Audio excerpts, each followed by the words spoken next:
morning, dear participants. Welcome to the webinar of River Basin Planning and Management supported by Collaborative Knowledge Network Indonesia. We hope to find you all in good health. Warm greetings from participants from CKNet INA. Good morning to the Honorable Dr. Amelia Mahmud CKNet INA Network Manager, Professor Frederick J. Putuhena, and Professor Haji Agus Sidarta as our facilitator today. We would like to convey our gratitude to McCaffrey for making available video and giveaway in our webinar today. Before we begin, please allow me to say a few rules as we move along to the next session.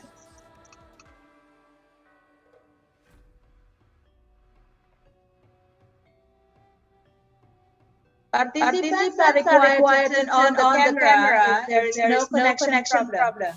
Participants must ensure that the microphone is muted during the session. Please use the raise hand features and chat box if there is any question related to the session. The questions follow the format. Name, underscore institution, underscore questions. Example, Lia, underscore CJT, underscore questions. Please rename the Zoom account according to the name used in registration. The Zoom account name must follow the format as institution underscore name, for example, PJT underscore Lia. The link for the exit ticket will be given at the end of the sessions today. Thank you. Now, before we begin the session today, let us recall our memory upon yesterday's lesson. I would like to invite the participants to join our Menti quiz. Please go to menti.com and click join by entering the code from the monitor. To the organizer, please. Thank you. All right. Now let us all try and answer the questions.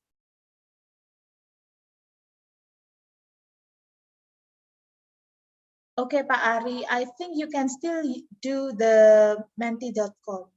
Go to menti.com and try to answer on the participants.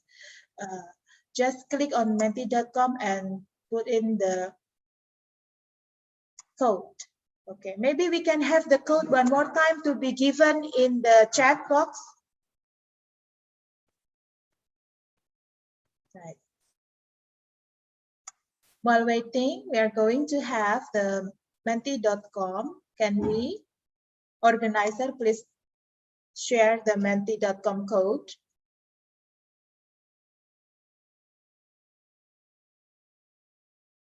Okay.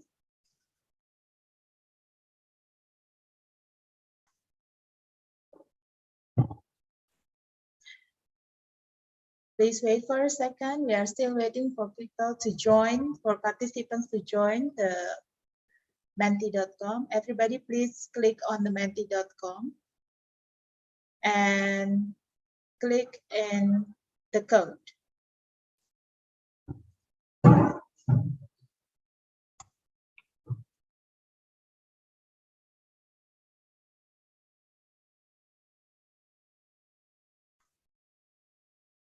Thank you.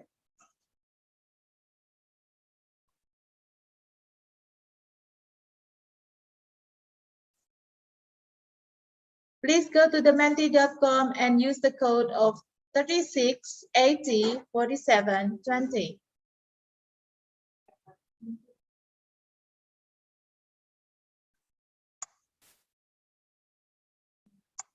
Yes, Ibu Olivia Trisanti.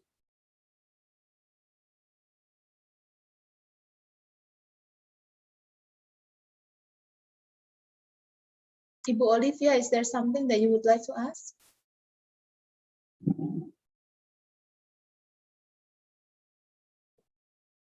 Okay.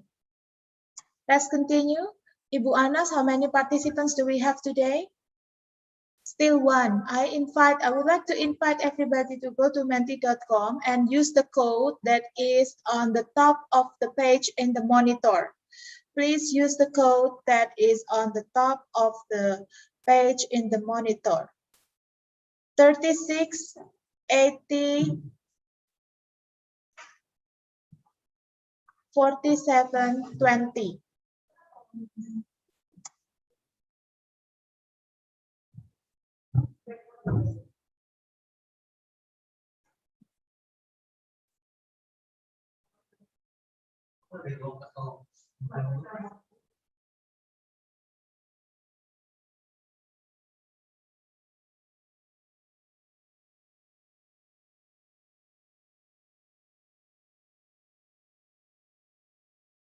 Right, we are still waiting for the participants. For the participants who hasn't renamed the account, please do rename the account. Participants who hasn't renamed the account, please do rename the account.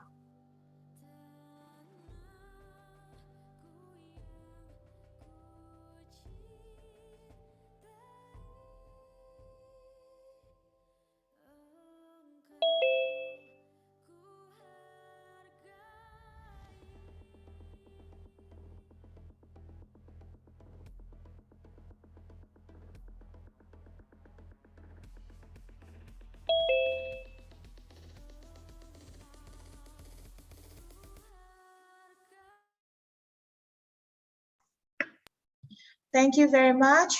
Okay, we are still waiting for everybody to join the quiz.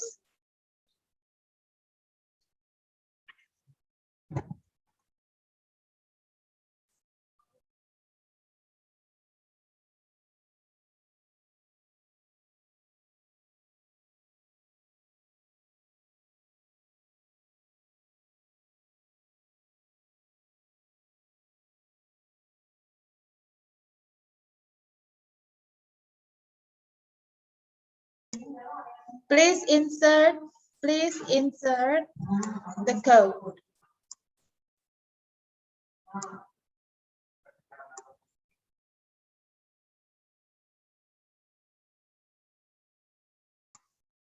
Please insert the code. I'm so sorry. Please insert the code.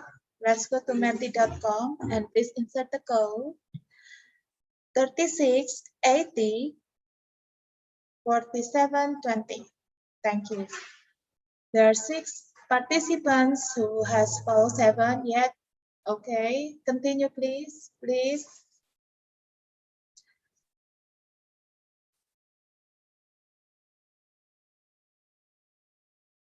Okay. Are we going to stop at 10? Only 10 participants joining?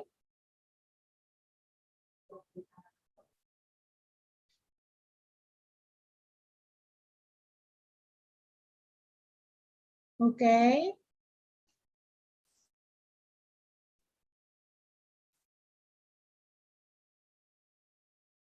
Let us wait for a little bit more response.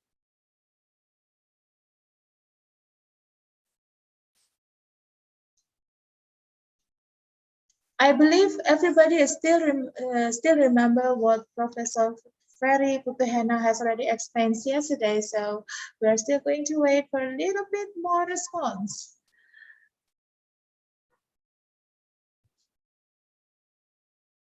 Right.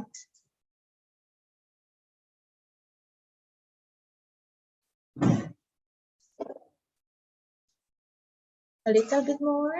17, is that the number, or do we have more participants who would like to join?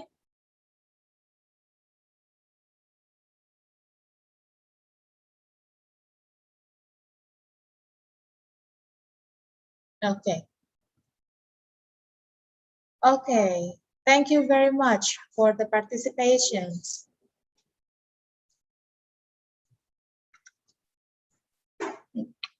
Let us have the second questions.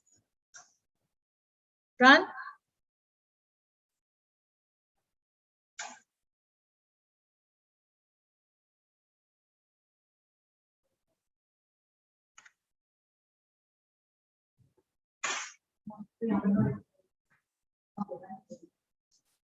Right? Yeah. We are still having. Okay. Let's see.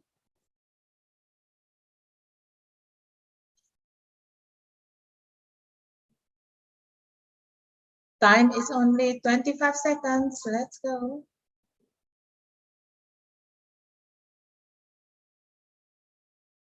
For those participants who hasn't joined today's quizzes, probably later on you would like to have the other quiz that we might have at the end of the day, if we still have some. And time is up. Okay, right. Let's continue. Let's see. And who wins?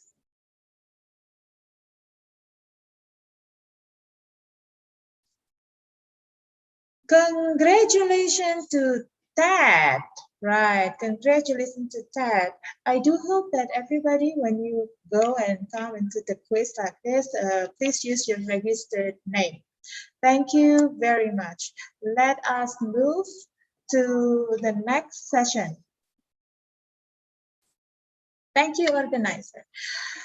Let us move to the next sessions. Please allow me to invite our moderator today, Anastasia Setya Wadaningru, Magister of Technique, to lead the session today, still continuing yesterday's sessions with facilitator of Professor Ferry Putehena.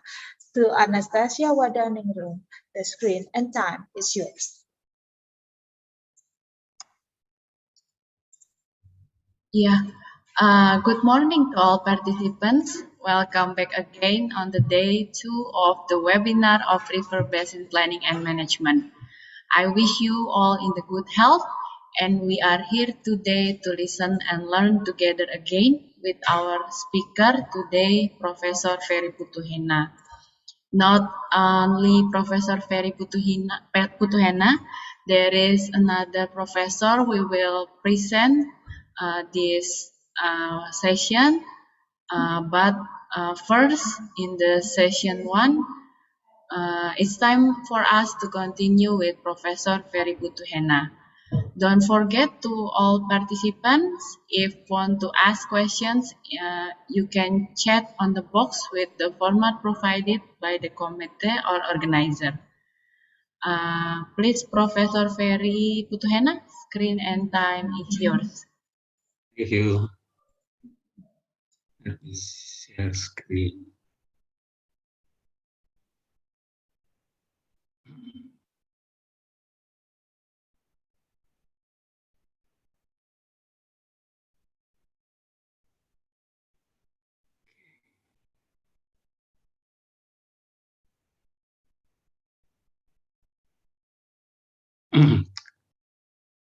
Good morning, everybody, all participants.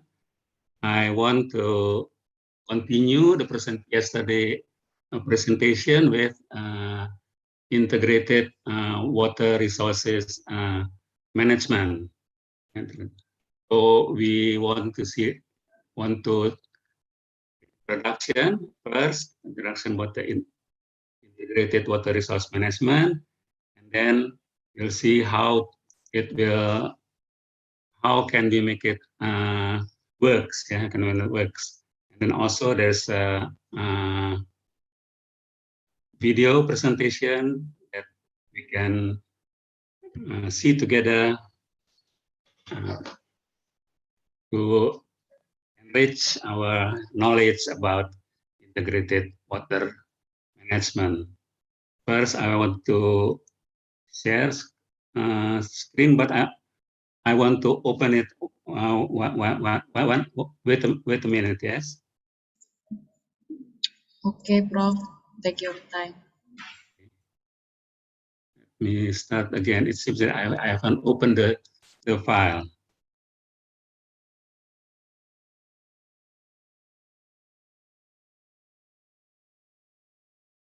Okay. Yeah, while are we waiting, if the participants want to ask to the facilitator, please drop your questions in Bahasa or English on the chat box using the format that provided by organizer. Thank you. Is it already there? The Yeah, Prof. session. Okay, then we can start this session with this integrated water resources management, the introduction about what is integrated water resources management, integrated water resource principles, what is the principle, the users, the process, policy, and also the institution. Sorry, Professor, before we continue, can you put on the full screen Okay. for the slides? Thank you. Yes. I'll do it. Still, yeah, we hope it works. It works, huh? Okay. Yeah, Okay, now? it's already full screen. Thank you, Prof. Okay. Now move to the next slide.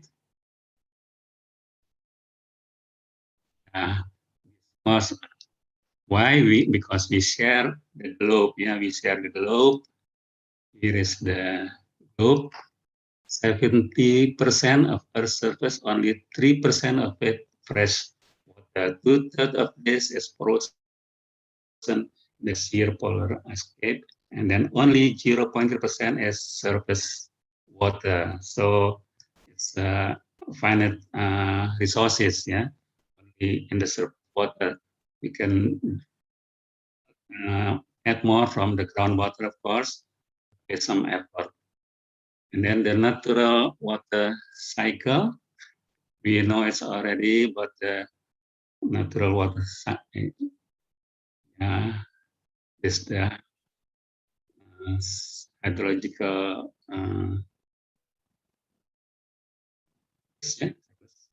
from the graph, but there's precipitation from the cloud, and then water moving to the stream, and then go to the ocean, but at the time also evaporate, and then become, it's complex system here, you can see.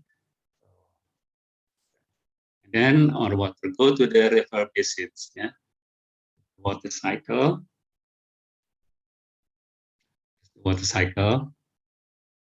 from the houses, run off go to, and then there's also the degraded land.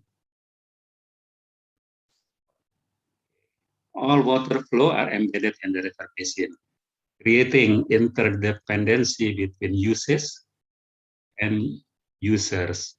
So use water and affect the interdependencies between users and users. What is integrated water resources management? The basis of integrated water resource management is that different uses of water are interdependent.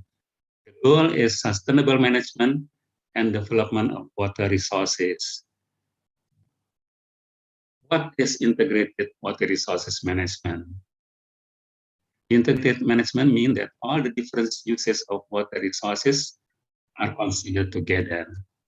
Integrated water resource management and participatory decision making. So when we decide something in the basin or concerning water, then we have to have some participation from all stakeholders. Management emphasis that we must not only focus on development of water resources, but we must consciously manage water development in a way that ensure long-term sustainable use for future generation. Prof.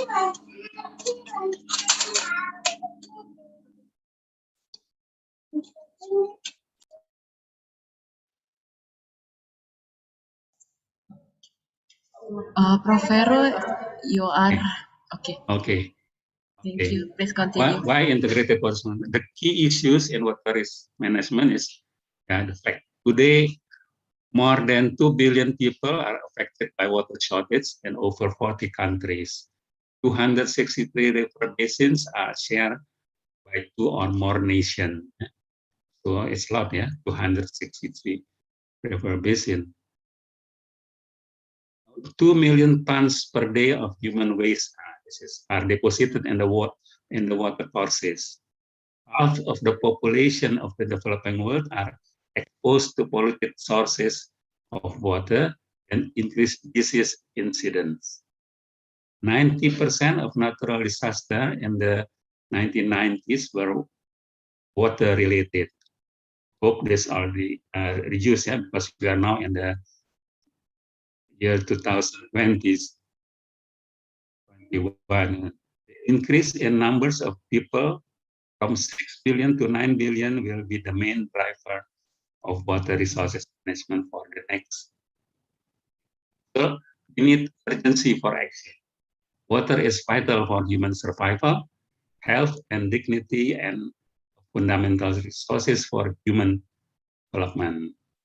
The world cash resources are under increasing pressure.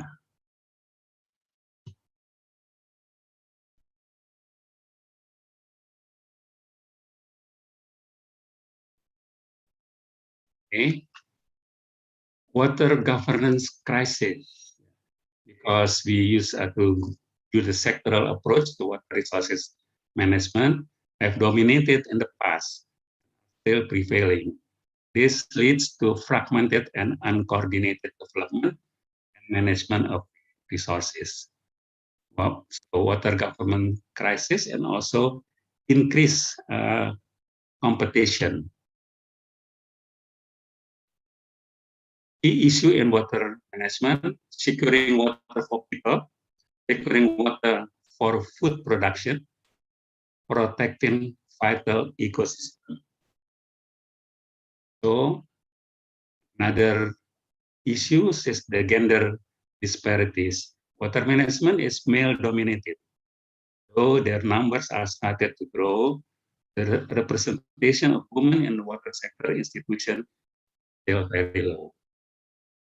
Who decides? Yeah, decision on water supply and sanitation technologies, location, water point, and operation and maintenance system are mostly made by men. So there is gender disparity. Now we see to the water management principle. The Dublin principle has been the basis for much of the subsequent water reform. Yeah, so that fresh water is finite and vulnerable resources, yeah, essential to sustain life, development, and the environment. It's finite water, yeah. Water development management should be based on participatory approach involving users, planners, and policymakers at all levels. Women play a central part in the provision management and safeguarding of water. Water has an economic value in all its competing uses and should be recognized as an economic goods. Yeah. So this is the 4 principles that we have to adopt if we want to the integrated water resources management. Water as an economic value, sometimes we have to adjust as different between country and country how they do it. Later we can see it. Would like to.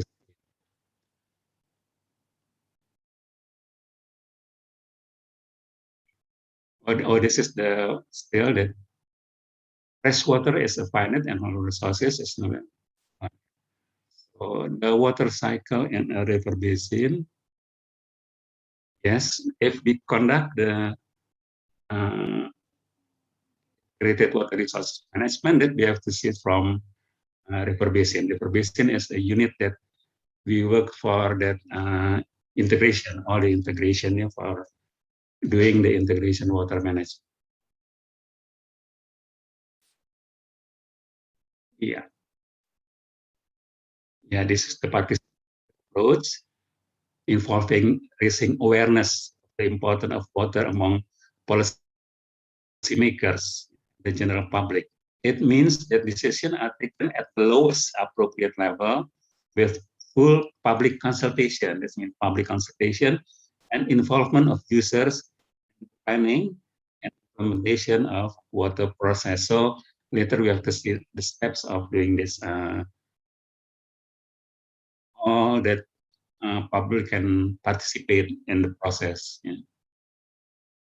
Women play a central part to the prevention. Okay, the role of women as providers and users of water and guardian of the living should be reflected in the institutional arrangement. Yeah.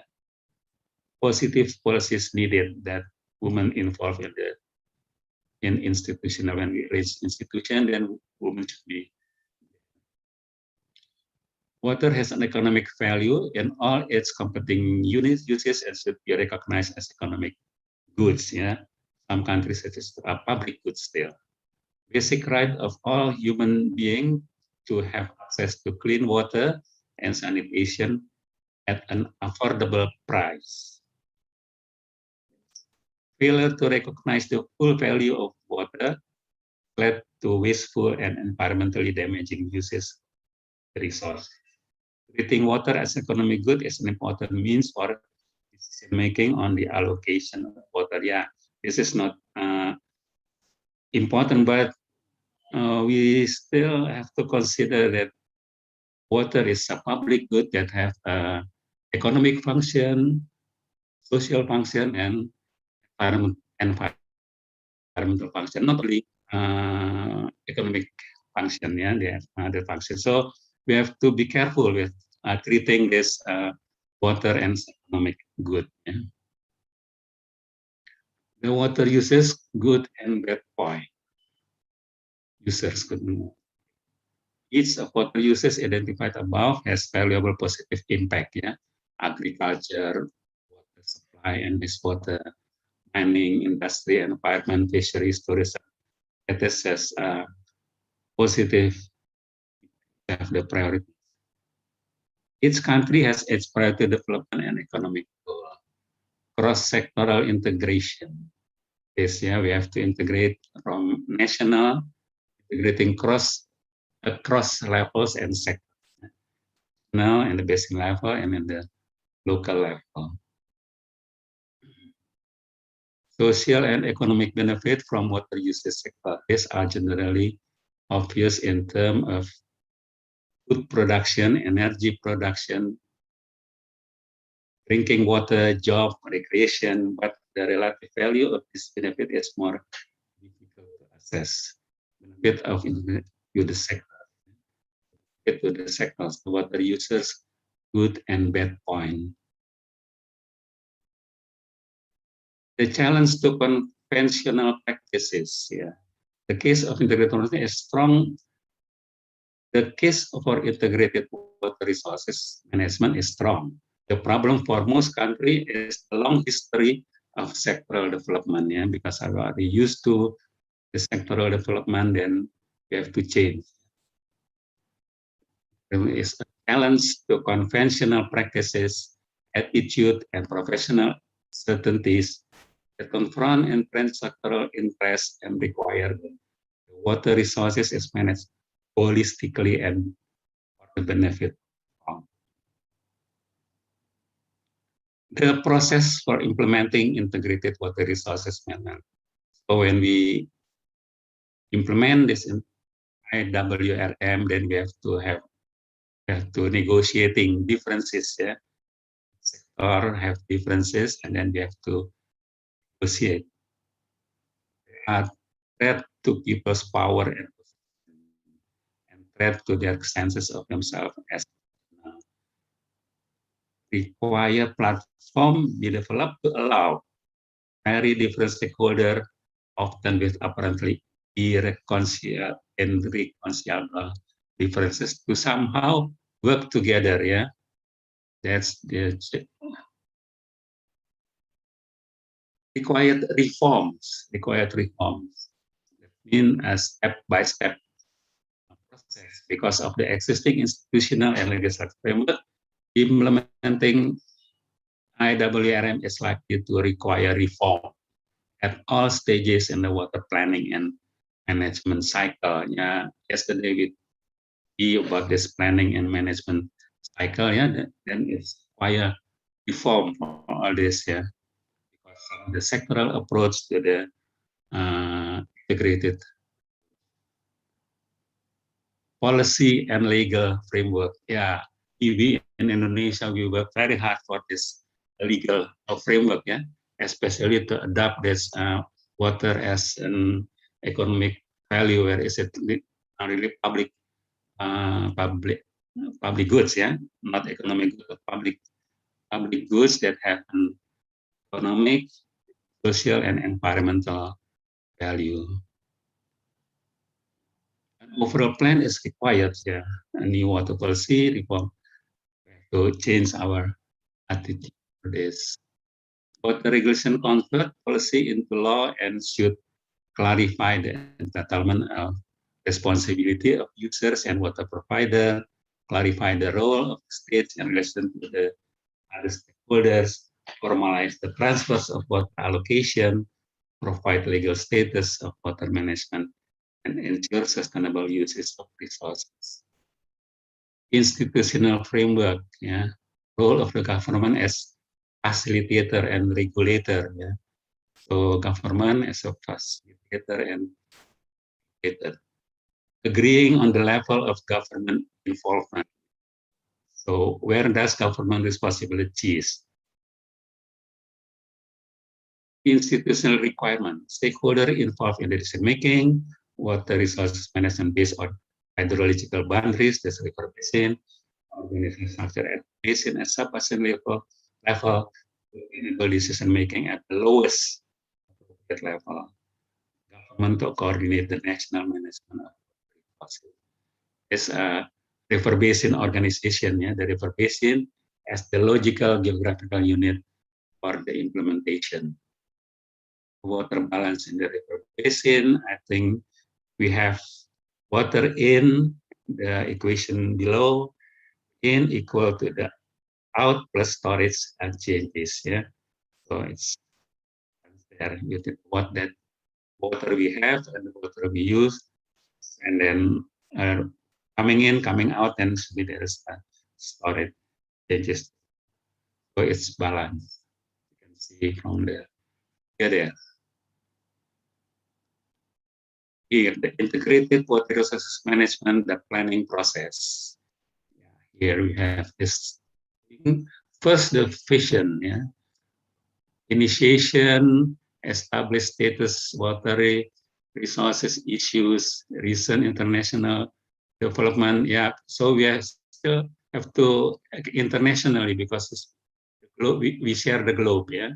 Vision, goals and progress towards international framework, political will, and yeah, there's vision. After that, the situational analysis, analyze the situation, prepare the strategic plan, action plan and commitment, implement the framework, and then of course we still continue, monitor and evaluate the progress, and then we make changes to improve the planning cycle. That's the cycle.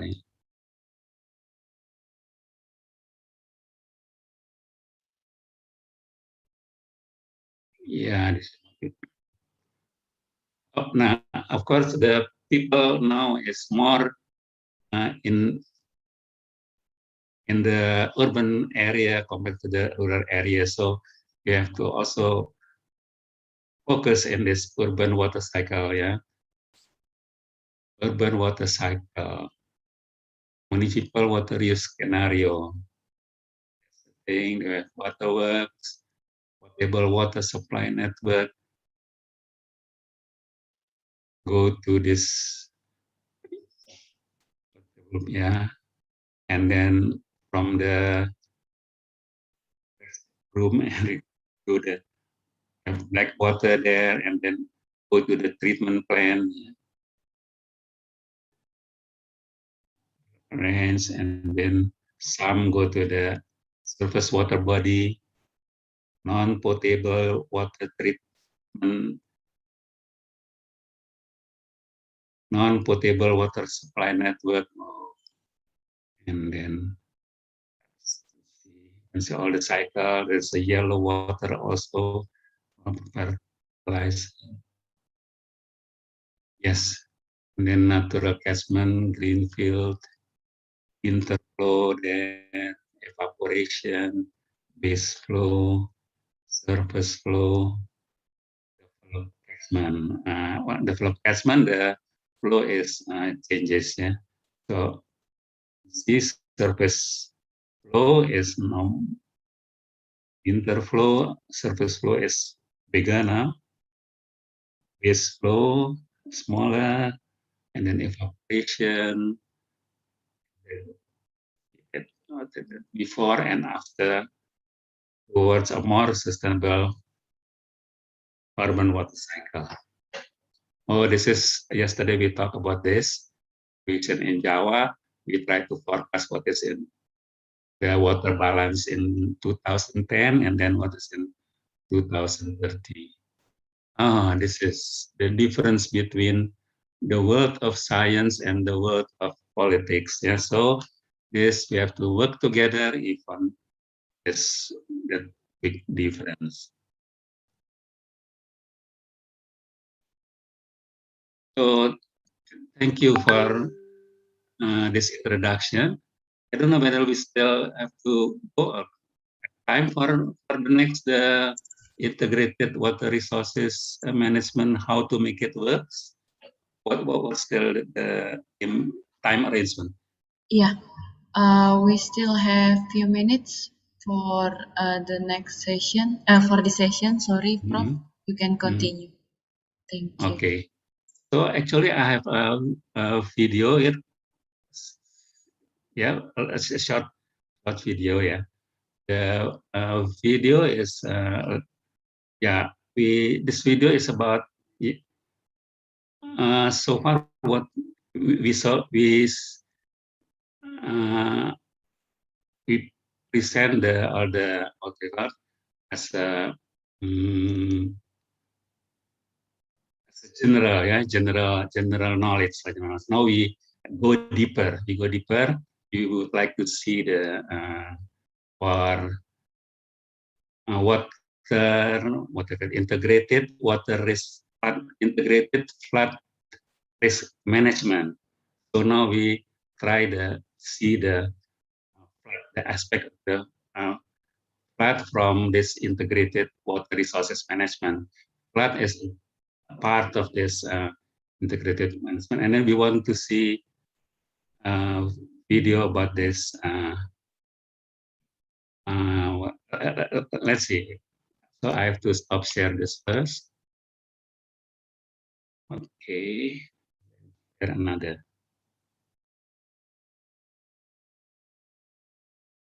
video. Yeah, dear participant, while we are waiting for Professor Ferry Putuhena prepare the video, participants can ask directly to the facilitator using the feature of raise hand or using the chat box in the Zoom with the format that provided by organizer. Thank you. So be patient for a minute. I do this one, yeah. Okay. Let me share again.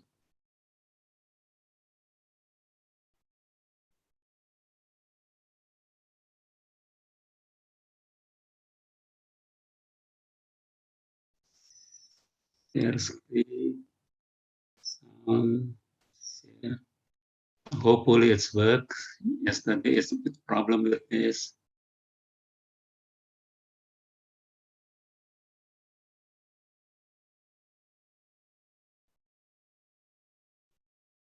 Is it okay?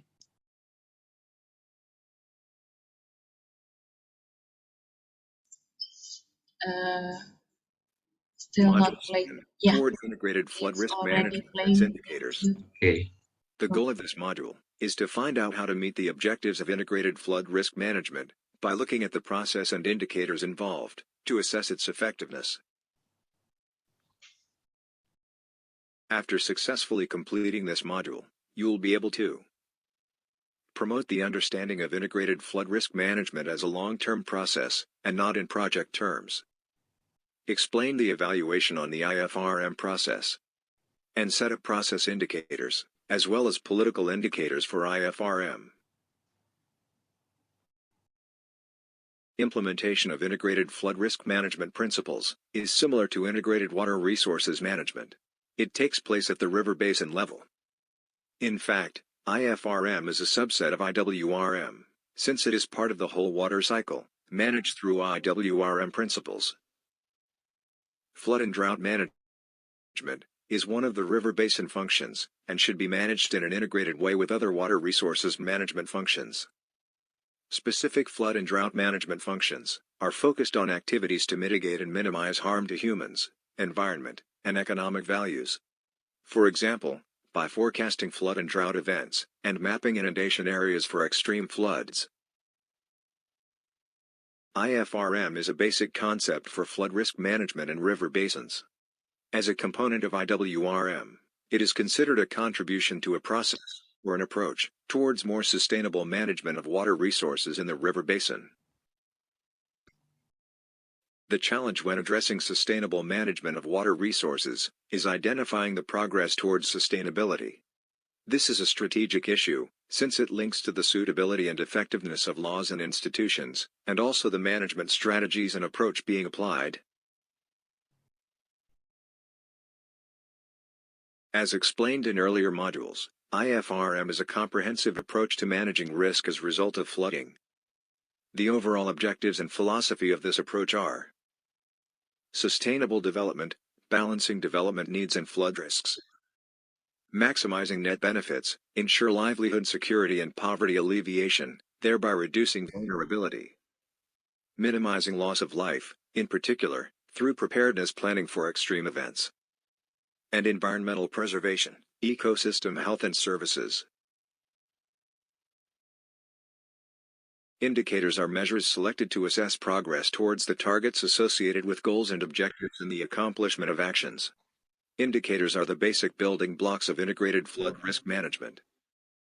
They are also a part of assessment, which plays a crucial role at the beginning of the strategy formulation process, and provides the baseline needed for integrated flood risk management during implementation. As a part of assessment for integrated flood risk management, indicators help to answer key questions at various stages in the strategy, such as where are we now, where do we want to go, are we taking the right path to get there, and, finally, are we there yet? Indicators are not used to assess overall annual flood losses. This is because annual flood losses are biased through intensity or frequency of events in a particular year. It is also biased through economic growth and development. Integrated flood risk management should be seen as a long-term process, not in project terms, with the first evaluation of such process possible only after 5 to 10 years. Indicators should clearly relate to the targets defined for the strategy's actions, objectives and goals. Indicators need to be defined and analyzed as part of a logical framework of relationships between goals, objectives, actions, and the intended outcomes and impacts. In some cases, these relationships may only be hypothesized, in which case part of the work of the integrated flood risk management is to test hypothesized links. Indicators can be further subdivided into process indicators, which monitor the basic progress of implementing the actions outlined in the strategy. This includes monitoring implementation processes and also the tracking of inputs, the people, money, equipment needed to achieve actions. Outcome indicators, which monitor the direct results of actions. And impact indicators, which monitor progress towards achieving goals and objectives. Here are some examples of process indicators. For groundwater irrigation, Financial resources allocated to the development and implementation of program by 2022. Feasibility or baseline study completed, target districts identified by 2025. Groundwater assessment and monitoring system in place, in target districts by 2025. System for regulating and licensing groundwater withdrawal put into place by 2025. Number of check dams sited and constructed with community participation. Percentage of low-interest loans to farmers that are defaulted on. Number of agricultural extension officers trained in supplemental irrigation and water harvesting. Some questions to ask yourself when developing process indicators, in case of flood management. Has a flood management policy or strategy been agreed between all relevant departments, at national and subnational level? Are the linkages to the overall water resources management strategy or policy clearly set out? Have comprehensive flood risk assessments been carried out and publicly consulted? Have linkages between hazards been recognized? Have basin flood management plans been prepared and implemented? Here again are some examples of outcome or impact indicators for groundwater irrigation. Number of low-interest loans granted for investing in supplemental irrigation technologies, water harvesting, and groundwater development, monthly. Number of farmers served by extension officers, trained in supplemental irrigation and water harvesting. Number of groundwater licenses granted. Total groundwater withdrawal expressed as a percentage of safe yield. Some questions to decide on outcome or impact indicators for flood management. Are new flood management projects more acceptable to the public? Which sections or sectors? Is this accompanied by higher risk awareness? What changes can be observed in flood vulnerability? Can flood warning services be provided reliably? Are the average annual losses of life decreasing? There are various approaches to defining indicators. The model shown here is one example. Step 1. Ensure that targets associated with strategy goals, objectives, and actions are clearly defined and agreed upon, and that the inputs necessary to carry out actions are identified. Step 2. Define indicators for each target based on stakeholder consultations, and on criteria, such as relevance, reliability, and cost-effectiveness. Involve stakeholders who cause, or are affected by the problem addressed in the target, who have relevant information or expertise, and who will be responsible for implementing indicators. Step 3. Select indicators to track human and financial resources, and ensure that they are being dispersed and used efficiently. Step 4. Check to make sure that indicators relate clearly to targets, and that these in turn support the achievement of actions, objectives, and goals. Identify and fill gaps. Refine indicators or targets as necessary. This step may involve taking an inventory of indicators that are already used in the country, to eliminate redundancies, and also considering the relationship of national integrated flood risk management efforts to international monitoring programs. Step 5. Calculate human and financial resources needed to apply the indicator package. Evaluate whether the package is a good investment. For example, the human and financial resources required are commensurate with the value of the various indicators employed. Step 6.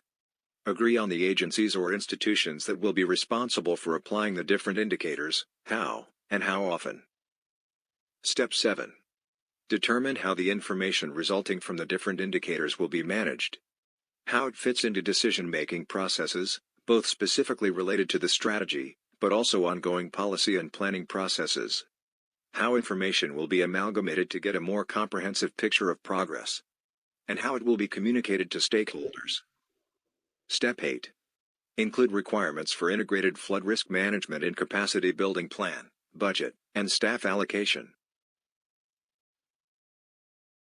For illustration purposes, some examples on how indicators are developed for a specific goals and objectives of implementing IFRM in Malaysia are shown in these following tables. It was derived based on the previously mentioned steps.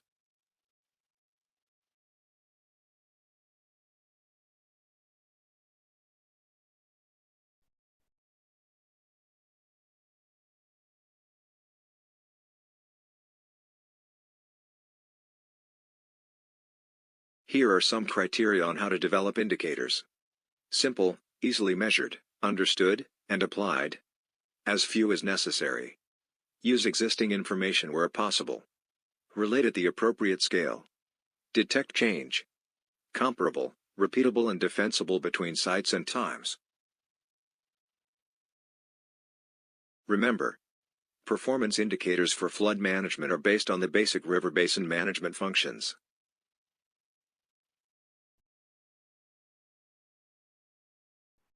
The lessons learned in this module can be summarized as follows. The most important point in developing indicators is not to be too ambitious.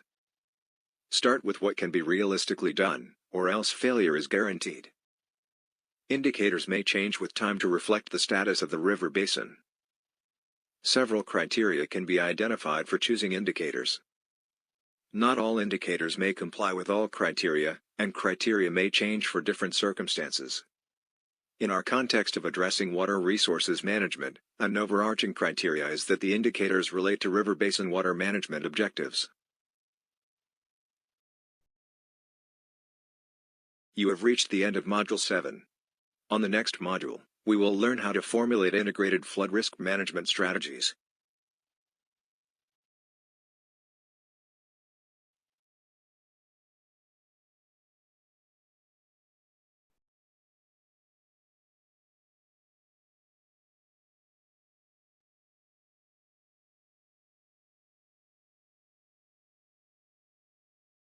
Okay, we have seen together the video about integrated flood management indicators. Sorry. Important for us to be able to monitor and evaluate the progress of our effort towards the integrated water resources management, where integrated flood risk management is part of integrated water resources management. So I return it to the committee. Yeah. Okay. Thank you, Professor Ferry. Whether we still have time. Yeah. You want to continue the presentation, Professor Ferry, or an answer? Okay, after this, as I told before, there's how to make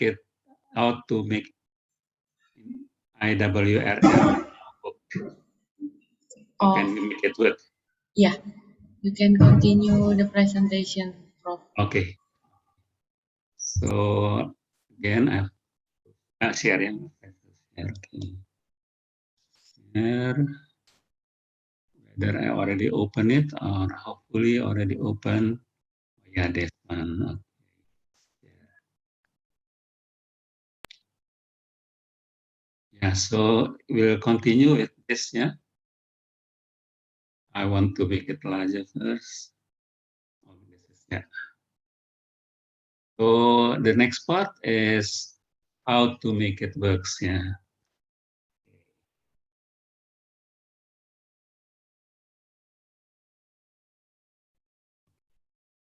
We have we are going to see the principle of the integrated water resources management. And then, as mentioned before, also in the video, we need capacity development for managing changes in water resources management. Yeah, change from sectoral approach to integrated approach. And then we going to see Indonesian experience toward the integrated water resources management. And of course, after monitoring and evaluation, and then it monitor not only in the within the country, but also internationally. For example, at the Asian ASEAN level, and then in the Asian level and then the global level, they are evaluating the status of integrated water resources management implementation in the country, in the river basin. Then we can use it for benchmarking. Yeah. We have seen before, there's the freshwater is a finite, Water development and management should be based on participatory approach. Women play a central part in the provision and safeguarding of water. Water has an economic value and all competing uses and should be recognized as an economic good. Yeah. This is, we have a global water partnership. Yeah. So we have this definition for the global water partnership that IWRM is the process of coordinating conservation, management, and development of water, land, and related resources in order to maximize the resultant economic and social benefit in equitable manner without compromising the sustainability of vital ecosystems. Yeah, that's the definition by the global water partnership. And the best approach for implementing integrated IWRM is through applying river basin as a geographical unit of water resource assessment. Changes in management from fragmented approach to an integrated approach required a capacity development at national level down to the river basin level. Capacity is seen as the ability of individual organization to do the right things in the right way and for the long term, not just on capacity to perform day-to-day tasks, core function, but also to look to the future, taking a strategic view of goals and overall objectives and how this might change over time. We see in the video that it's a dynamic, the indicator is dynamic. So it changes over time. Yeah? Development is an internal process of growing and evolving and keeping the contemporary trends and approaches. Yeah? Development is an internal process of growing and evolving and keeping the contemporary trends and approaches. Capacity development to be addressed at 4 domains. Yeah? The enabling environment, organizations, individual, and knowledge management. The first one was addressed at the ICID work, suggested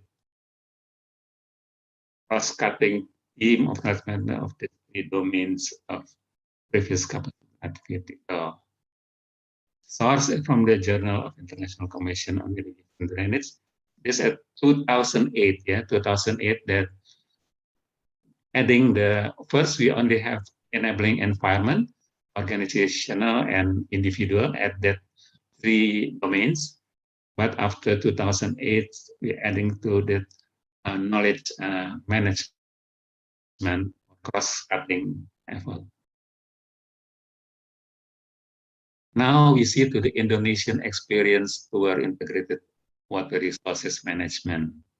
We see multi-purpose dams as an early development of integrated approach.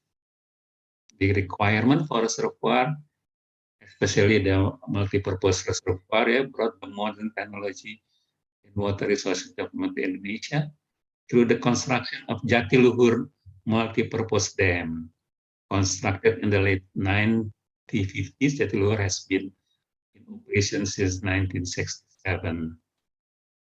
Though it is not fulfilling all the Dublin principle, the Jatiluhur dam construction to some extent was the first and the early development of integrated approach in river basin development in Indonesia. So in 1959, the overall Brantas River Basin Development Plan in East Java were proposed, and a series of 6 multipurpose dams and 1 dam for hydropower generation were built in early 1960 until the year 1990s. Multipurpose dams were also built in South Peru. So if there's something that I missed in this, maybe we can add again. River basin as a unit for integrated water resources management. Recognizing the importance of one river basin, one plan for an integrated approach, the whole Indonesia was divided into 90 river basin ministerial regulation. That's in the past, yeah. During this period, water resource management were carried out under the water resources law. You know, this the enabling environment, the law, Undang-Undang Pengairan, this 1974, yeah, where the Ministry of Public Works through the Director General of Water Resource Development was the single institution in. This is the river basin. Indonesian, we divide fully Indonesia, full river basin that cover the whole Indonesia basins. Yeah. Capacity development is necessary for a sector reform towards IWRM. In response to the problem in water resources development and management in early 1990, beyond the policy, strategy, and institutional reform in multi-sector water resource planning, development, and management. The key government initiative for this water sector reform were put into capacity development activities.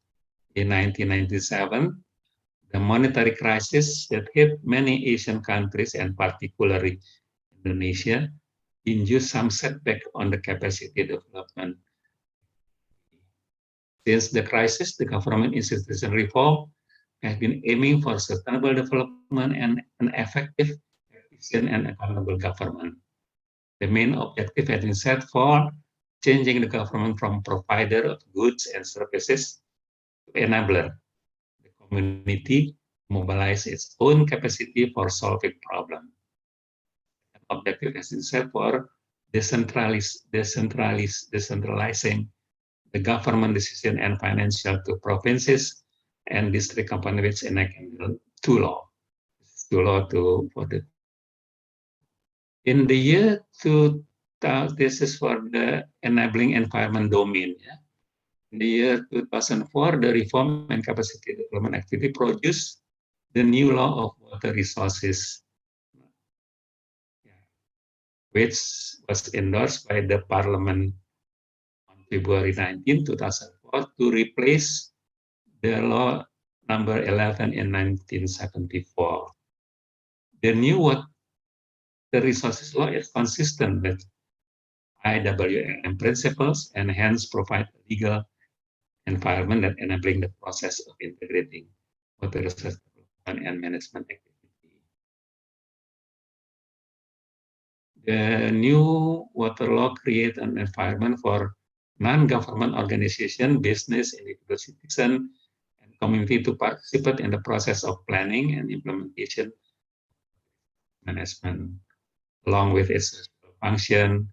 The function of water also have its place in the law. All users are to bear the cost of water resources management services. The stress should be in the water resources management services. Yeah? So the water itself is public domain. In the organization domain of capacity development, the new law stipulates the need for water resources council, whose main tasks are to prepare and formulate water resource management policy and strategy. Now we go to the organizational domain. At provision level, coordination is to be carried out by Water Resources Council established by provincial government, Water Resources Council of the other coordination facilities may be established by district or municipality to implement coordination at district level. At basin level, a basin water resource council or other coordination facility can be established according to the need, the related water resources area management. The government responsible for river basin management in given basin must determine a basin water resources management plan for the river basin under their responsibility. So they have to produce basin water resources management plan. The community has the right to express their objection to the draft of BWRMP, and the draft should be revised to take into account community and stakeholder objection. That's the public consultation, yeah, to defend the process. master plan of water resource management, which has been decreased, is to be included as part of strategic plan of every related sector. Yeah. So this plan should be cross-sectoral. Now, in the individual domain, the activity at the individual domain of capacity development are required to increase the ability of local stakeholders, legislators, and politicians, because they are now involved in the decision-making process for an integrated water resources management. Retrain and retool professional administrative public works to better deal with their new challenges. Competencies and task-oriented training, the development of local training capacity, the adaptation of formal and informal education program in local institution and university are the key action to accommodate the short, medium, long term. Now the knowledge management domain. University research and study centers and other knowledge center is the capacity builders. As National Human Resources Development Instrument have a strategic role in knowledge management. In June 2005, a collaborative knowledge network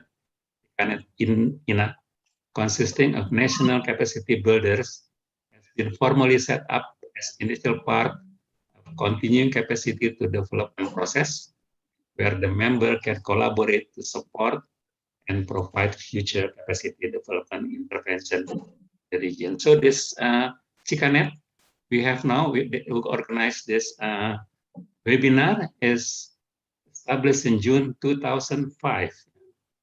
The first member of CKNet INA are Andalas University, Jakarta University of Indonesia, and University of Bina Nusantara, and so there's the Bandung Institute of Technology, Parahyangan, and then in Central Jawa, Diponegoro University, in Yogyakarta, Gajah Mada University, East Jawa Institute of Technology, 10 November, and South Sulawesi is Hasanuddin University.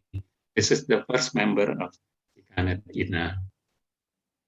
CKNet INA development are going to be reviewed from time to time in the following aspect: addressing knowledge needs, delivering result, and managing the network process. CKNet development are going to walk this. This, yeah. You know, during the process is at the time carried out under this water resources management aspect according to Act 7 number Act number 7 in the year of 2004.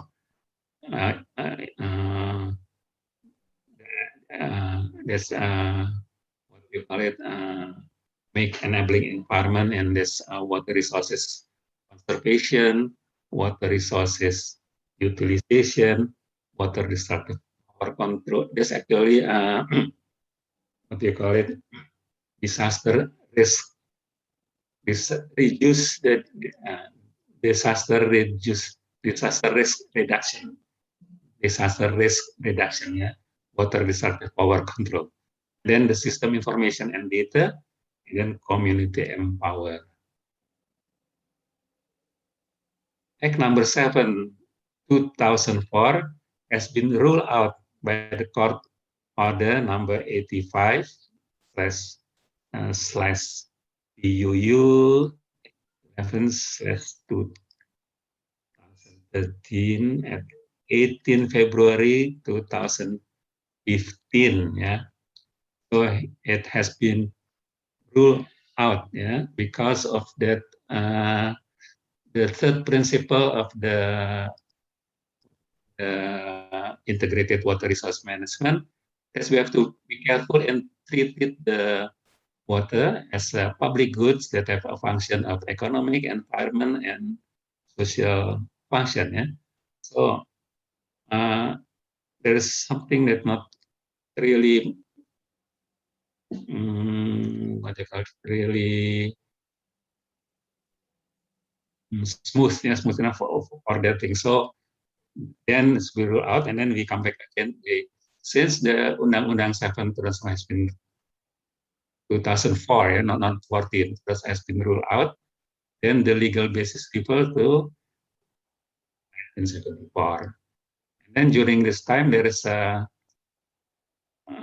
minister regulation of the Minister Public Work Regulation for changing the boundary condition from boundary condition of the river basins, from 90 to 431 basin in Indonesia.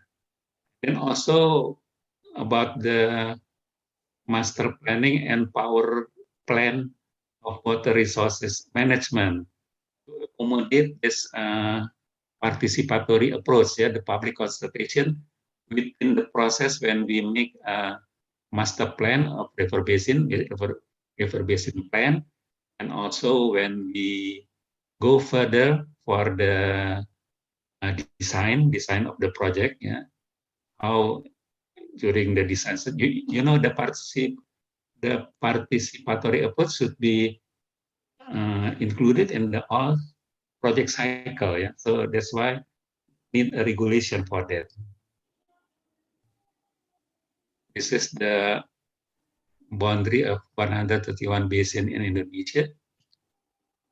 This is the process of making the river basin master plan, and then also with the project plan.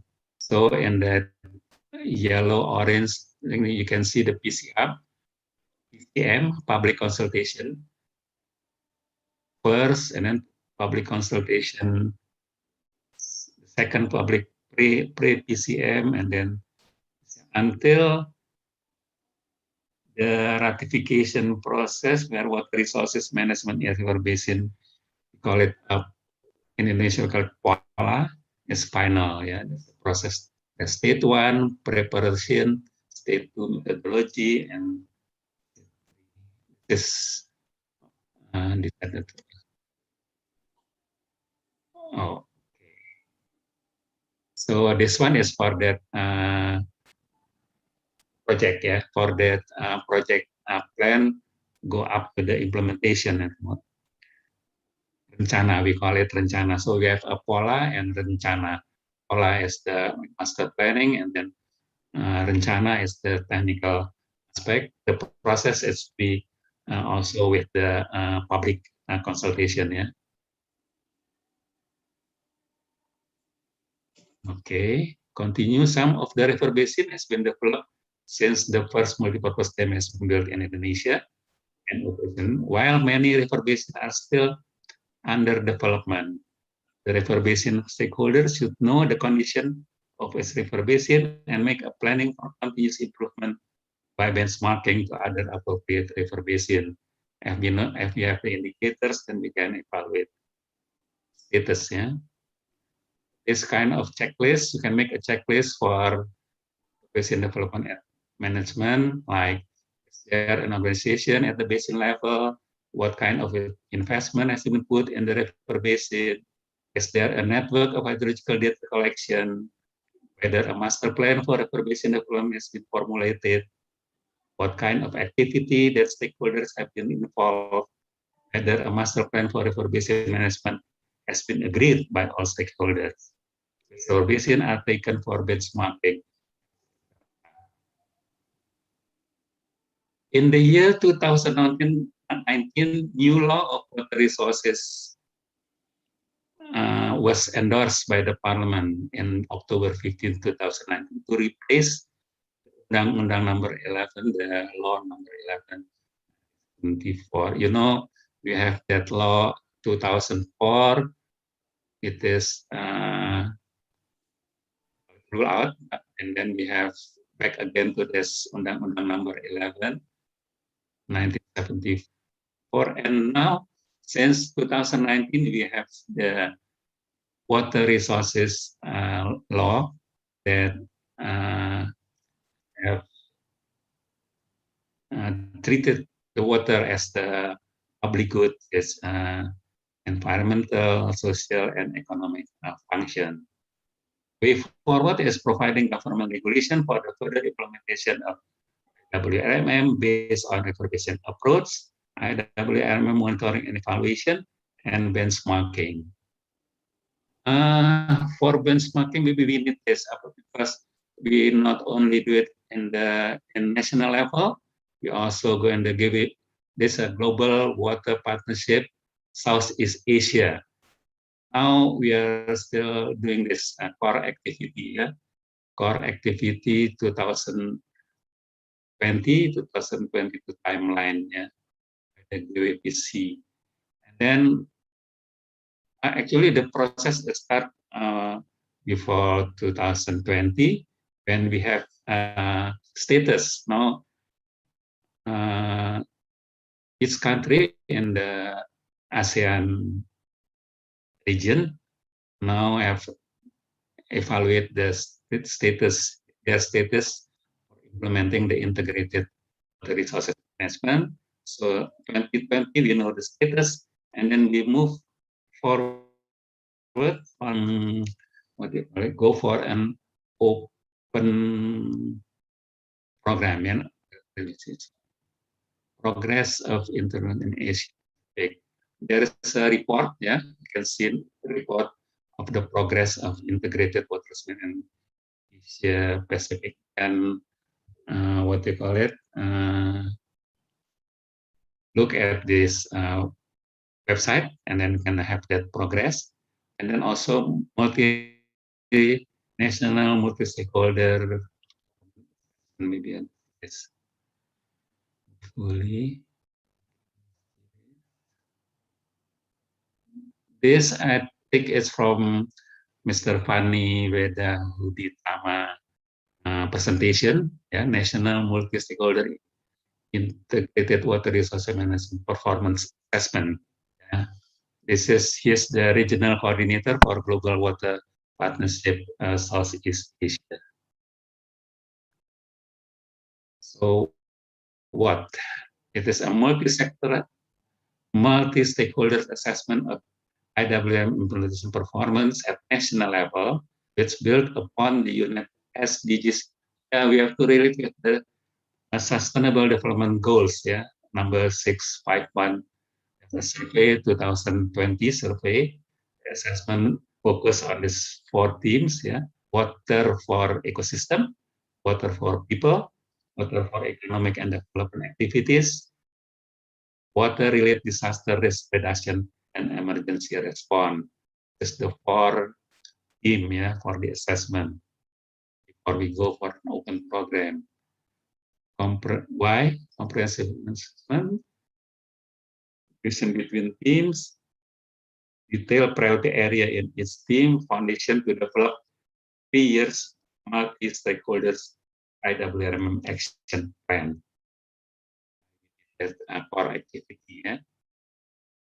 Every 3 years, aligned with the UNEP SDGs today, we are going to have the first national, it's already in 2020, volume of national multi-stakeholder IWRM performance assessment facilitated.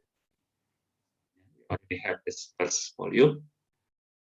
This is how in this 4 water-related DRR and emergency response, water for economic and development, water for people and other.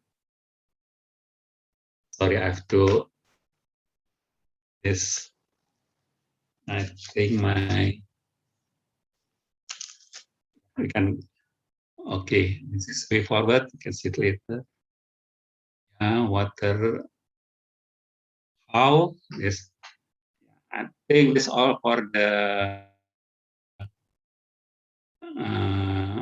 way forward. Way forward. I think we have to monitor and actively involve with this, not only within the national boundary, but also with the ASEAN region and up to the global activity, global water partnership. Okay, that's all. So I stop share. I return it back to the committee. So that's all my presentation for today. Thank you very much for patiently bearing with me. Thank you. Thank you, Professor Ferry Putuhena, for the elaborated presentation for this morning. And there is some questions give to us on the chat box. I will read it to you, Prof. Yeah, this is from Bapak Ari Nugroho. He asked about what planning or method in implementing river basin planning and management is suitable or appropriate in Jakarta. You can answer it. Okay. Yeah. Jakarta is, it's we have already put in place, I mean, so many years, even during my time in public, we already make a plan. But of course, we have to make adjustment from time to time, from time to time. So consider the plan as a dynamic process, and then of course we have to see the future. What is the future for Jakarta? So as you know, Jakarta itself has 13 rivers crossing and go to the Teluk Jakarta, and also there's now problem with the Teluk Jakarta. If we consider again this issues, about too much, too little, too dirty, and then about the renewable energy. So we have to consider all the things. And then, Jakarta also have this problem that thinking, and then how to stop the groundwater extraction. So it's not easy because we have to substitute for those who already have the comfort to take water from the ground. Now they have to have water from the surface. If they are willing, if they're willing. So how they're willing to change from the groundwater to so what I want to say, when we have to plan for this, first we have to draw maybe the catchment boundary for who has the what they call it, direct impact, or we have to include the river basin for sustaining the Jakarta and surrounding area. You cannot talk of Jakarta alone, because Jakarta have surrounding area. So first, we have determined the catchment area that support, can support, and that probably can support. And then we have, of course, go to the stages, like I told before, that master plan yesterday. That master plan is have to be reviewed every 10 years. You have to start again with the inventory of what is the issues in the Jakarta and surrounding area, and then not only issue but the inventory for all that needed for a master plan, and then identification, and then the process reconnaissance again. We make a new master plan, and then let's keep the cycle is moving in the cycles at every 10 years at least. So that's the way. So you have to have that you have to have that. Sorry, it's echoing, the sound. Okay, thank you, Professor Ferry. And there is another question from Bapak Ermawan from Kinaria. Sebagian besar dari wilayah di Indonesia merupakan dataran rendah, baik dataran pesisir, rawa, dan lahan gambut. Perkotaan dan kawasan terbangun banyak berkembang di wilayah ini, migrasi lanskap, perubahan bentang alam seperti proses penimbunan dari hulu di rawa untuk menguruk bagian hilir, baik dari rawa hingga pesisir, meningkatnya limpasan permukaan air di hulu hingga penurunan muka tanah di hilir. Tentu akan dampaknya beragam terhadap sesuai karakteristik wilayah. Bagaimana pendapat Bapak terkait hal ini? Terima kasih. Nah, pertanyaan yang bagus tuh, itu udah jadi seperti tadi. Nah, ini kan it's the every level lah. We have to approach it at every level, from the national level, provincial level, river basin level, and then the detailed knowledge of the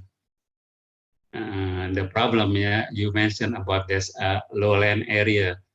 Don't worry about that. We have the experience in how to deal with the lowland area. So many experience. So just continue improving what you have done before. You know, you have to. We already have like daerah-daerah pertanian pasang surut, ya. And not only at the pesisir, but also we have a lowland, inland also. So don't worry about it, because we have experience. Don't worry, we have the experience. Only we have to keep moving with that things that you mentioned before. Try to systemize it, and then have a good strategy, not only at the local level, but go up to the highest level.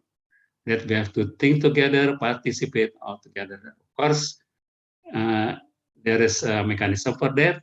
And then, fortunately, we have already the law that 2019, that the law for sumber daya air just have a new law. I think the law is already make an enabling environment for all of us to do the right thing for our country. So that's for the time being my answer.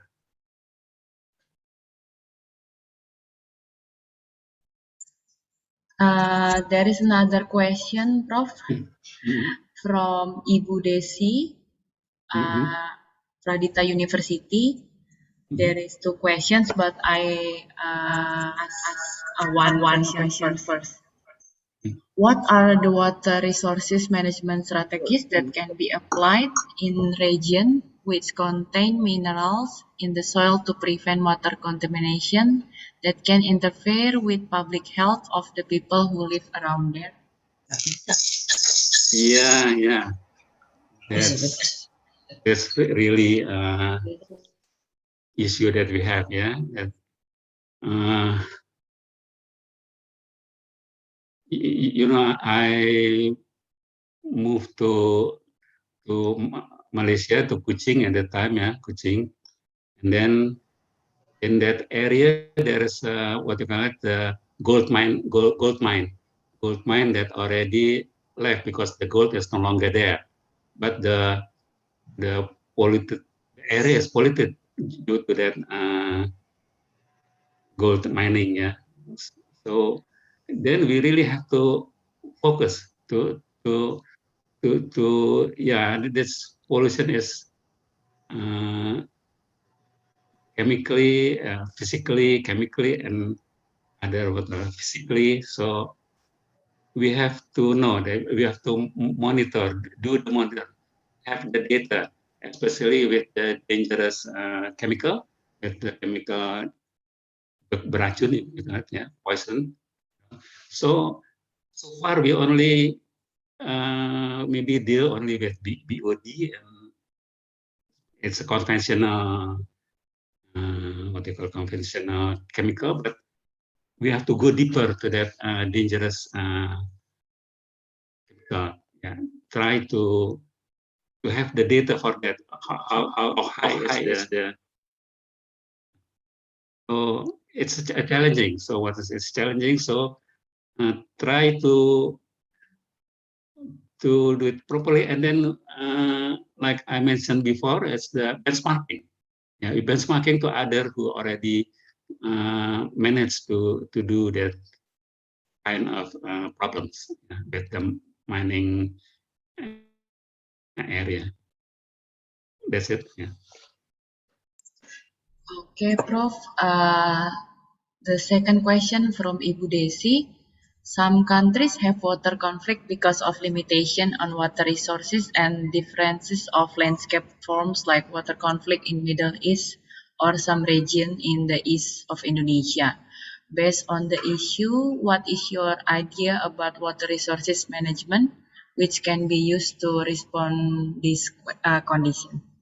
Yeah, you just see it with hear it or see it during the presentation that even the conflict that we see that it's like cannot be solved, yeah, cannot be solved, but we have to solve it. So there is what the public consultation is all about, yeah, all about. So we have to look for the what is the that can be agreed for from with all the stakeholders, yeah, agreed, and then try to uh, move here.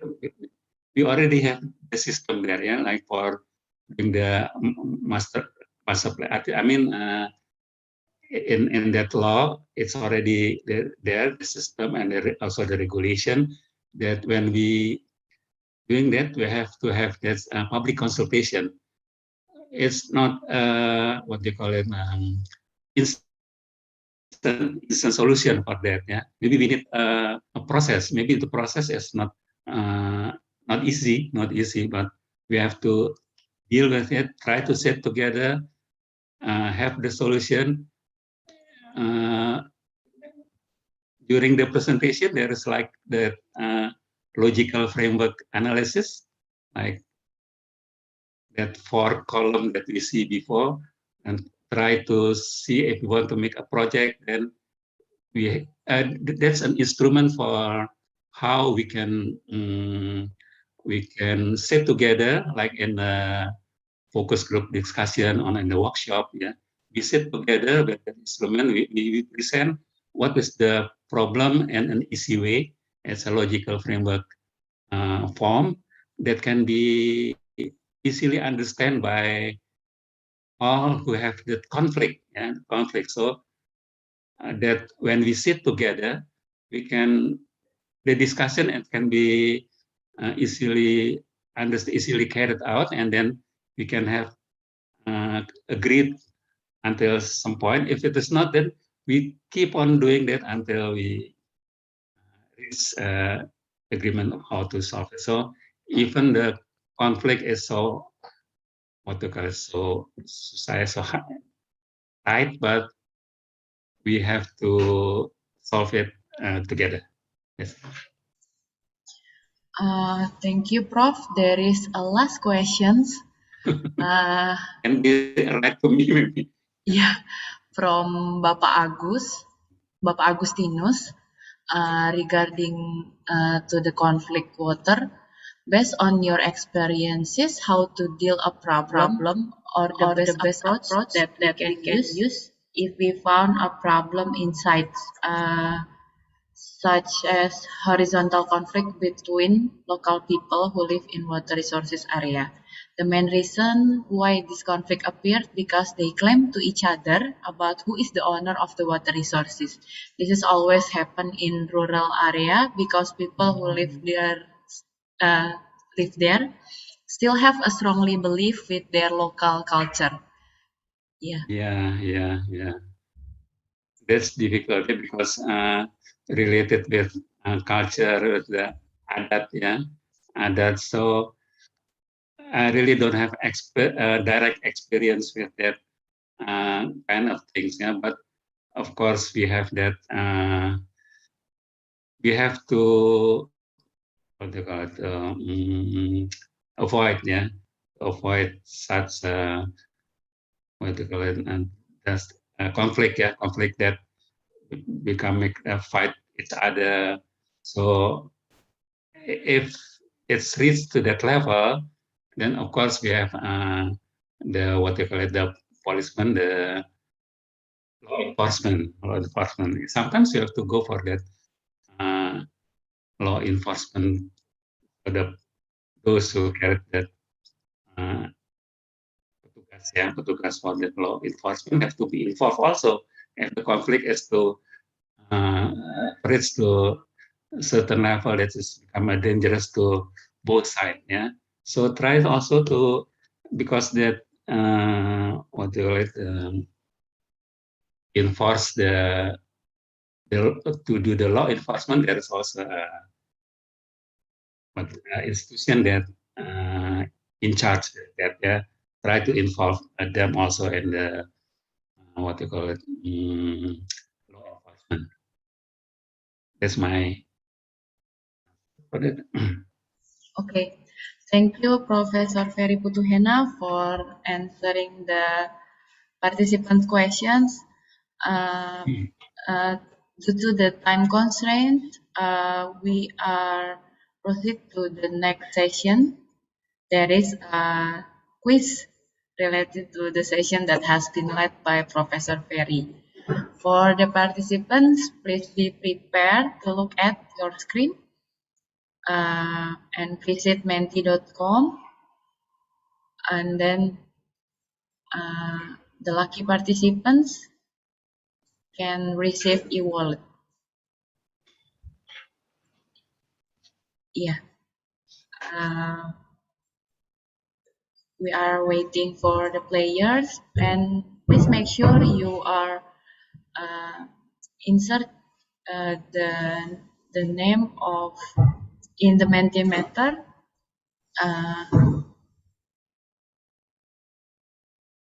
like at the enrollment form.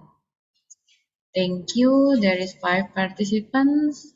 We are waiting for some more. Today there is 79 participants. I hope maybe 20 or 30 participants can join us in the quiz today.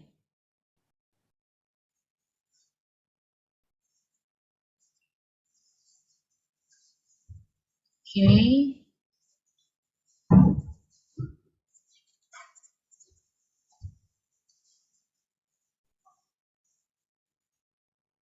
Please input your name as registered on enrollment form. And if you still using some cute nickname, please convert it to your name as registered on enrollment form. There is still more. We have 13 participants right now. We are waiting.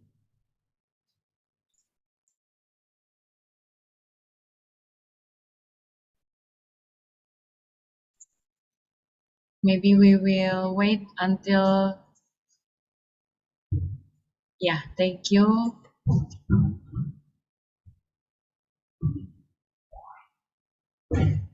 We will wait until 1 minute. Please participant.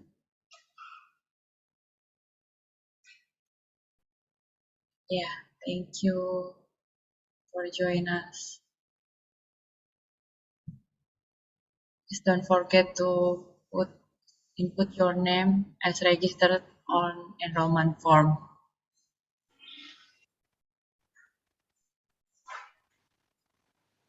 Yeah, a few more seconds. We waiting.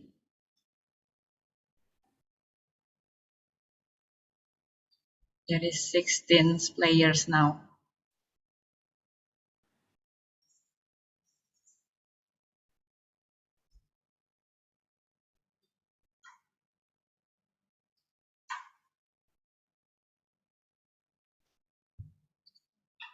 Okay, let's start with 16 players. Please be prepared and answer fast to get more points.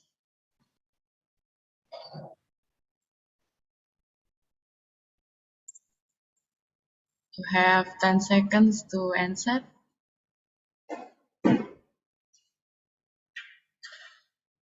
3, 2, 1. Okay. Yeah, there is 6 participants have opportunity to get the lucky prize.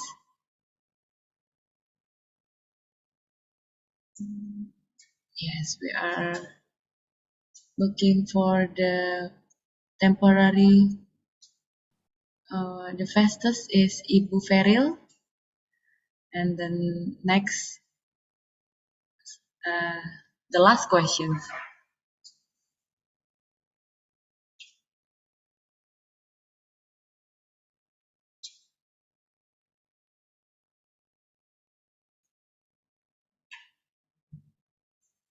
Yeah, 10 seconds from now to answer the question.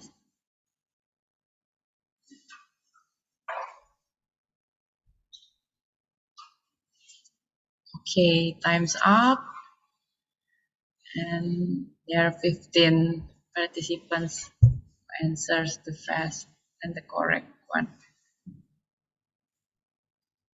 And the winner is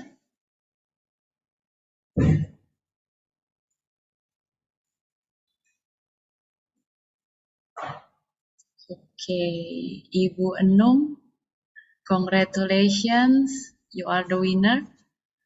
Please don't forget to screenshot your winning page and send the winning page to our email cknet.org@gmail.com and also your OVO or GoPay number.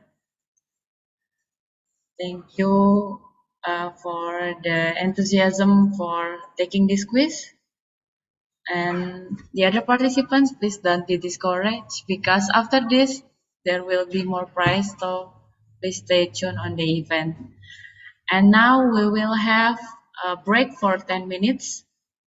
Please use this 10 minutes time to get coffee, tea, stretching, going to the toilet, and other things.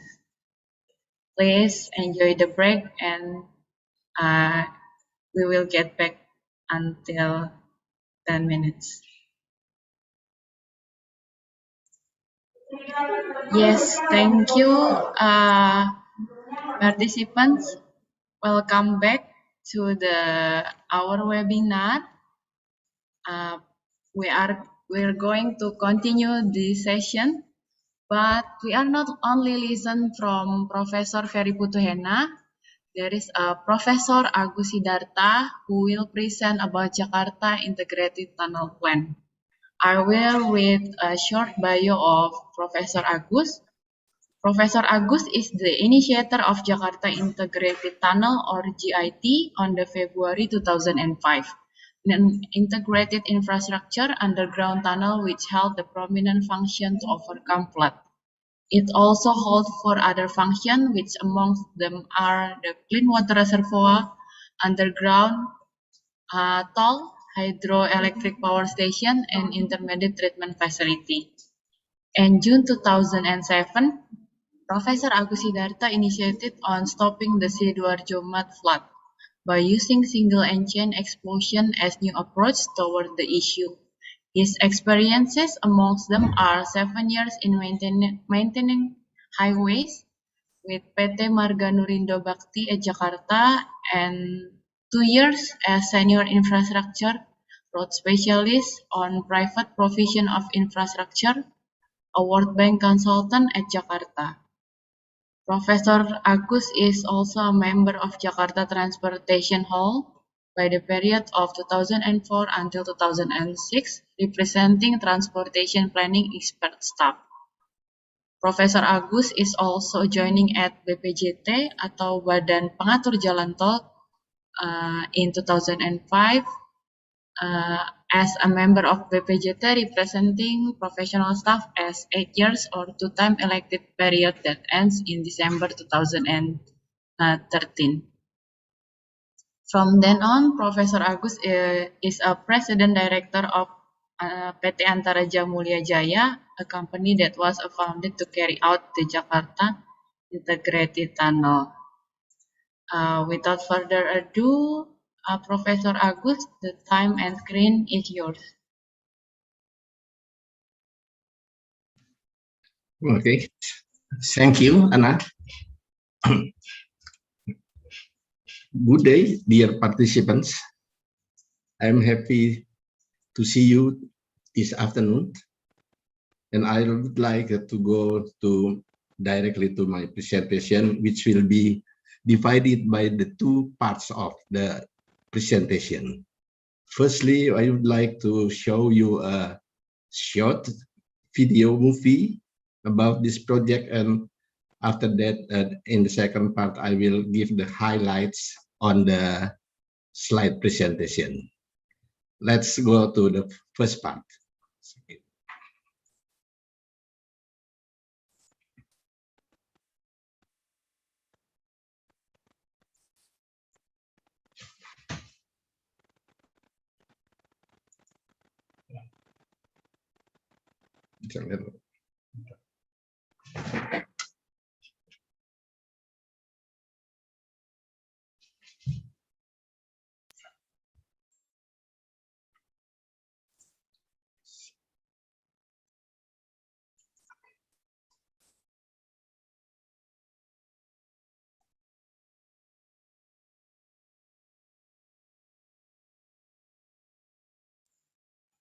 Sorry, Prof. Agus, the sound is not coming out from the video. Yeah, you can stop share screen and reshare and click the button on the left, bottom left is share sound. Share screen, okay. Share screen and share sound on the bottom. Share sound. Yeah. Di bawah, Prof. Yeah. Share screen, yeah, okay, I can see that. Yeah.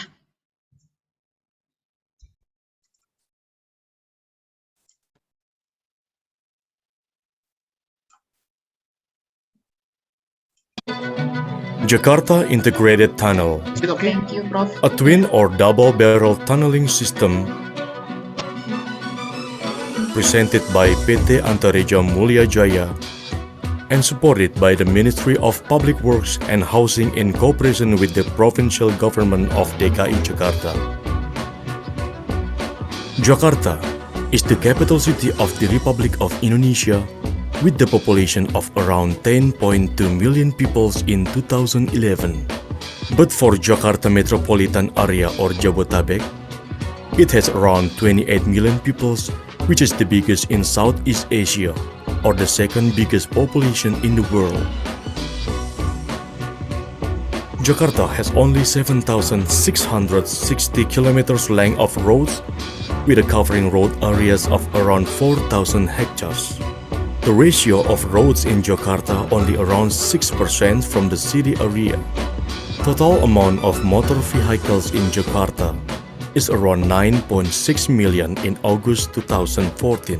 These motor vehicles are always increasing rapidly year by year and cause severe traffic congestion in almost entire of city areas.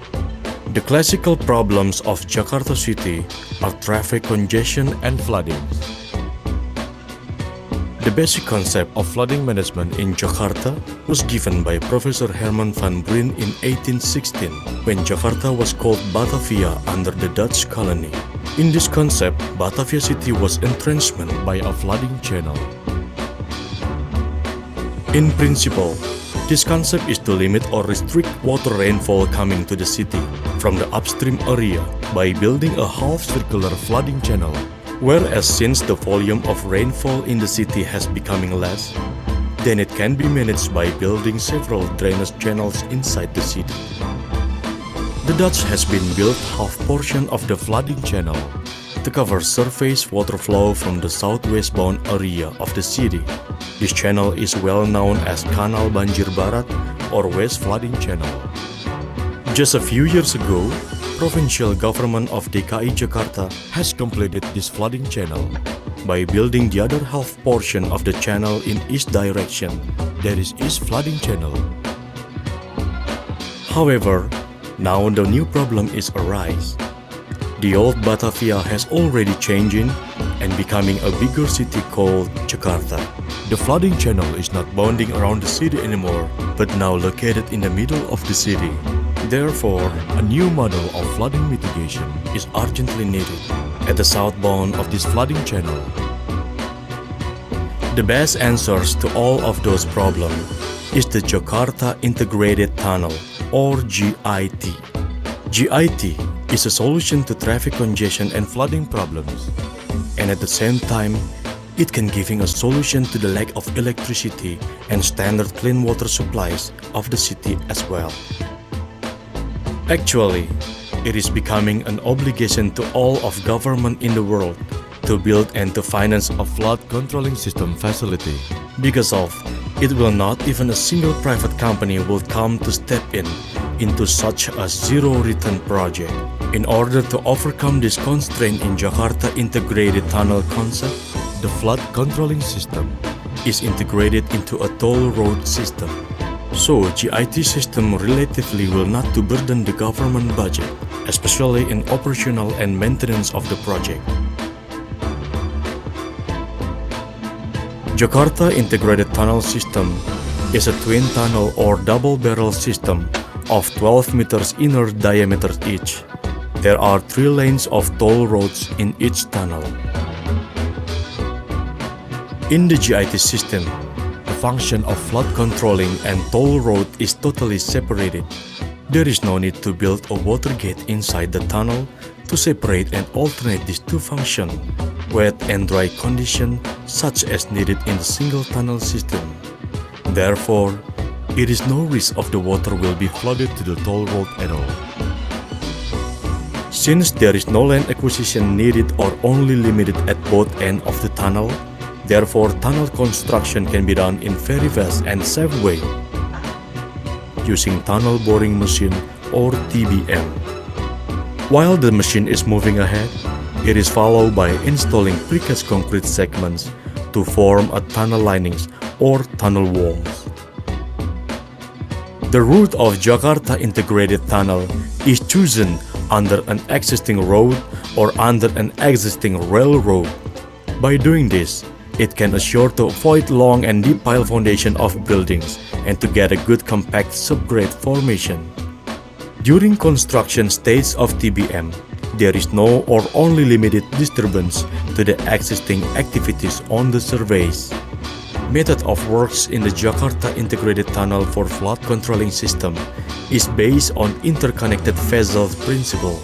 In this principle, an open vessel or water tank, when it is connected to another vessel or water tank by means of a closed tube, then the water surface level in each vessel will has the same height from a derivative point. Or in other words, it is said horizontally even. So, if water is being poured into one vessel of an interconnected vessel, then the water will flow through the tube into another vessel until the height of the water level in both vessels become horizontally even. Water flows inside the tunnel is ruled by a gravitational law, and therefore, it is no need to use a pump, except for the purpose to re-empty the vessels. Maintenance of wet area of lower channel can be done one by one alternately among each tube of the twin tunnels. When one tube is being emptied, then the other tube is still keeping on function in channeling water. With the continuous functioning of water channeling, the GIT system can also be utilized to build a micro hydroelectrical power system and as a water channel to cater for standard clean water supply to the city. At the first stage, Jakarta Integrated Tunnel will be built GIT-1, Balai Kambang Manggarai Corridor, with a total length of 12 kilometers. This tunnel is to mitigate flooding.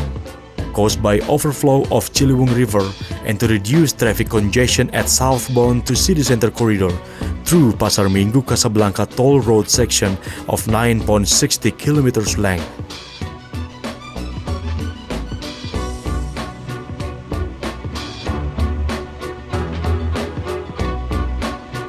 This tunnel is stretched under the ground just right below the existing road, which starts from Pasar Minggu at Pasar Minggu Street and goes to Pancoran Junction, Dr. Supomo, and Dr. Saharjo Streets at Tebet area, up to the end in Manggarai at West Flooding Channel. In order to shorten the construction period, method of boring can be done in two opposite directions simultaneously. Starting from the middle of the route at Pancoran Junctions, two pair sets of boring machine can do these jobs by boring to directions of Manggarai and to direction of Balekambang at the same time. Schematic Jakarta Integrated Tunnel System for Corridor of Balekambang, Manggarai. After completion of construction GIT-1 Balekambang Manggarai, the problem of flooding caused by overflow of Ciliwung rivers, such as at the areas of Balekambang, Kampung Pulo, Kampung Melayu, Kalibata, Bukit Duri, Otista, Dewi Sartika, and Jatinegara will be overcome. Instead of GIT-1 Balekambang Manggarai, with the same method at this first stage will also be built GIT-2 Ulujami Tanah Abang corridor of the total length 12 kilometers.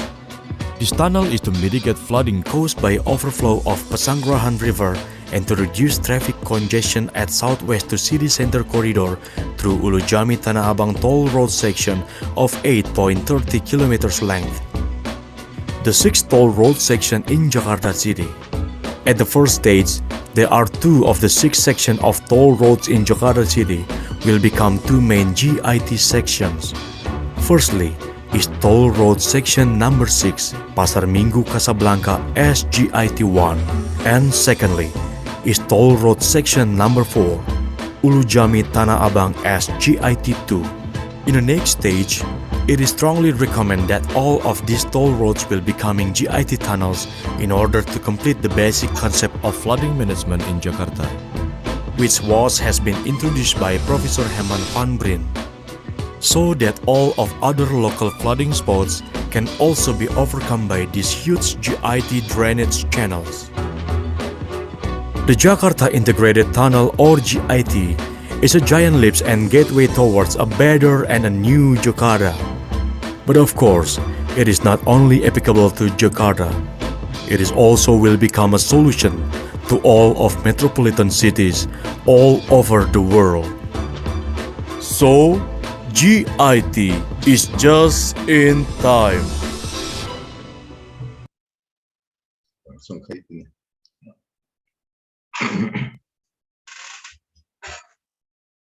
And now let us move on to the slide presentation.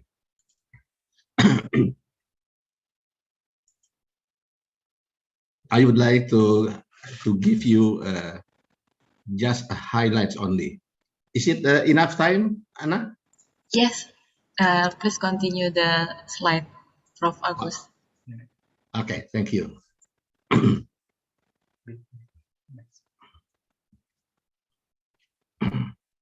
As we already know, that the GIT is comprises of 2 sections, GIT-1, Ruas Balekambang Manggarai, to overcome flooding caused by overflowing at Ciliwung River.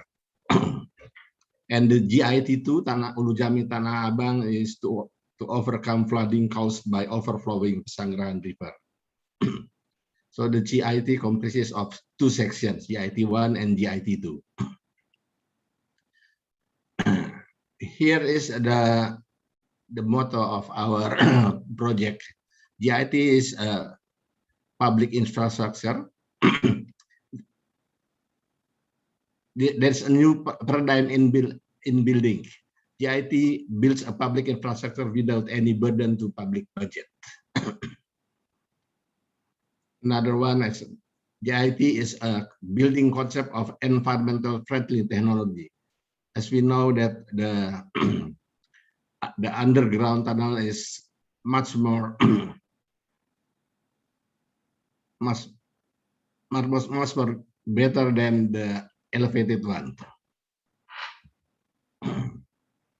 GIT builds without a hard or forced-led acquisition process. So maybe in the bahasa Indonesia membangun tanpa menggusur.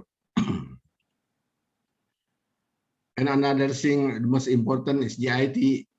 GIT is starting milestone towards the Indonesia golden era in 2045, whereas the main issue of the Indonesia is and the world is the global heated. The temperature on the earth will be increased by 4 degrees Celsius.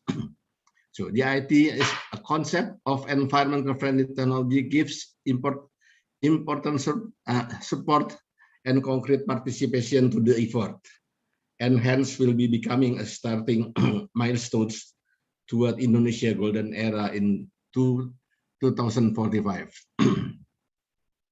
Here is the two main problems of Jakarta City as caricatured by the Daily Compass. How does flooding happen from the river? We know that the river, if broken or damaged, the width of the river become narrow and the depth of the river becomes shallow. So the conservative solution is we already know, we call it normalization. And nowadays we also heard about the naturalization. That's the same meaning, but in the different approach.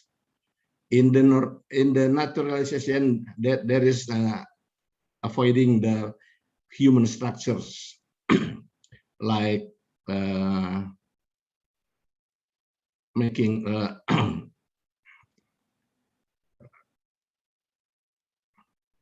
like concrete structures.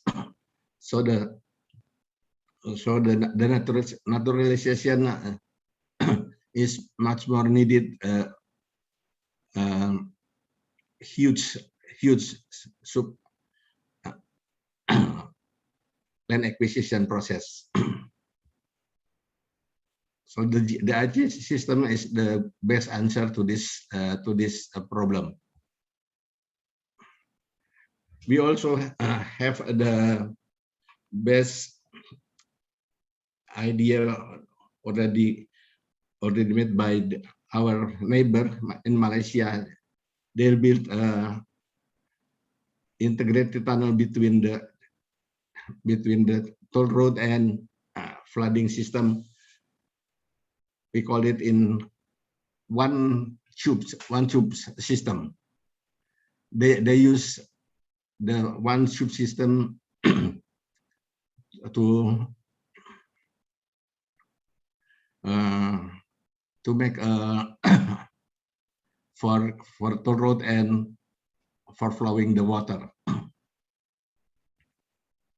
This is the difference between the system in Kuala Lumpur and system in Jakarta. In Kuala Lumpur, we call it the bypass system between the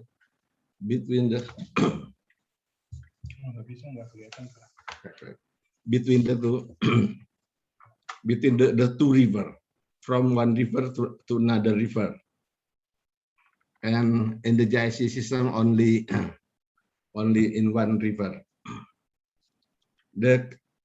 In the Kuala Lumpur system, we call it a single barrel or single tube tunneling system. There is two conditions of the inside the tube. This is the one single system. The dry area and wet area, the tunnel functioning alternately, wet and dry condition. But in the double barrel system and the JIT system, we use the double barrel or the twin tunnel system, which totally separated the dry area and the wet area. in Malaysia, the function, only two function for mitigating flooding and lessening the motorways for the motorways. But in the GIT system, we have 4 function for toll roads, flooding, electricity, and drinking water supply.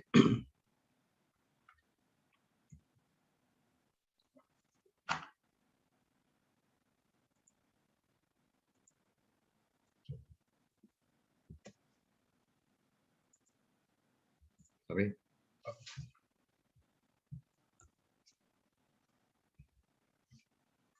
There is several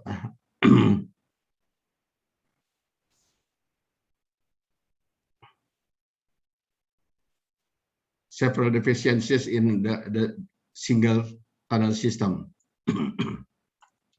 All these deficiencies in the single tunnel system has been recovered in the GIT system.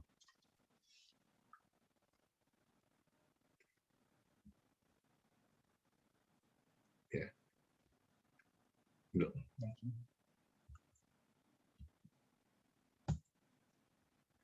Sorry. I rather.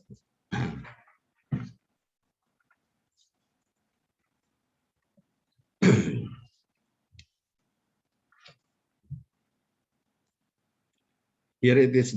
This is the smart system, stormwater and road tunnel system in Kuala Lumpur, modified by the GIT system with the double barrel twin tubes tunnel system.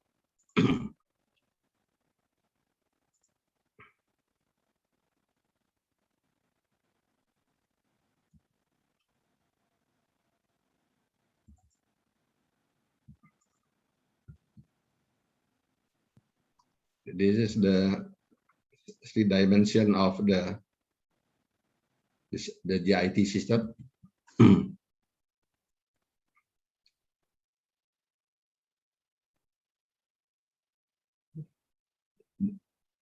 The water flow in the GIT system based on the principle of the closed channel principle or interconnected vessel principle.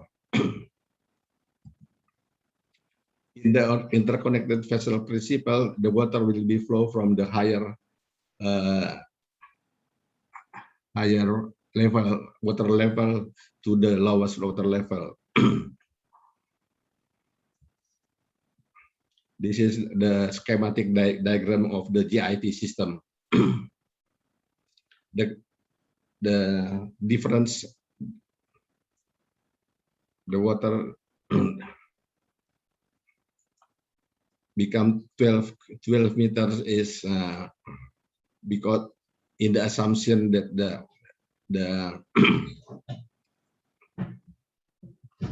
with the assumption that 1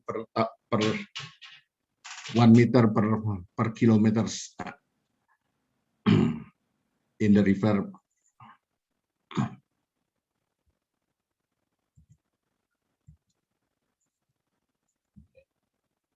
This is the flooding management in Jakarta City. In the old city of Jakarta, the Batavia will entrance with the half circular flooding channel, west flooding channel and east flooding channel. This is found by Professor Herman van Breen in the Dutch colony, under the Dutch colony. As we can see here, this is the spot where the floods happen in Jakarta area city. This is the loss caused by the flooding. Every occasion about around 10 trillion rupiah loss for the national loss because of the floodings. This is the loss of the traffic congestion in Jakarta. Every year become increasingly very rapidly. And this is the 6th toll road in Jakarta City, the plan of the 6th toll road Jakarta City. The GIT is become 2 of the 6 toll roads in Jakarta City. Number 4 and number 6 and then number 4.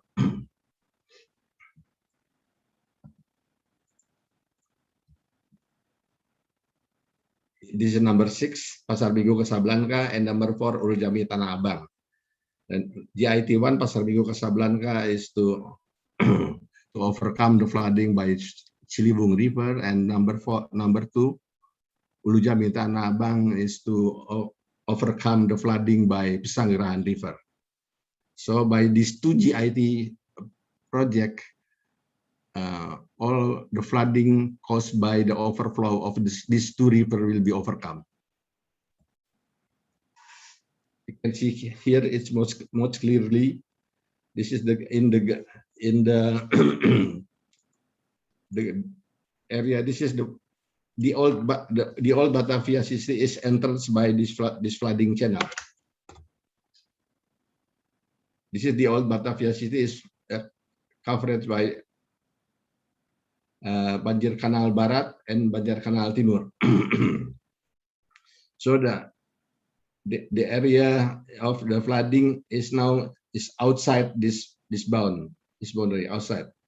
In Ciliwung, this is the flooding the area of the flooded area, and this is for the Pesanggerahan River. This is the flooded area. So the GIT is bypassing in Ciliwung from here in Pasar Minggu to Kanal Barat, to Banjir Kanal Barat. And this is one is from Ulu Jami, bypassing the river flow of Pesanggerahan to Kanal Barat.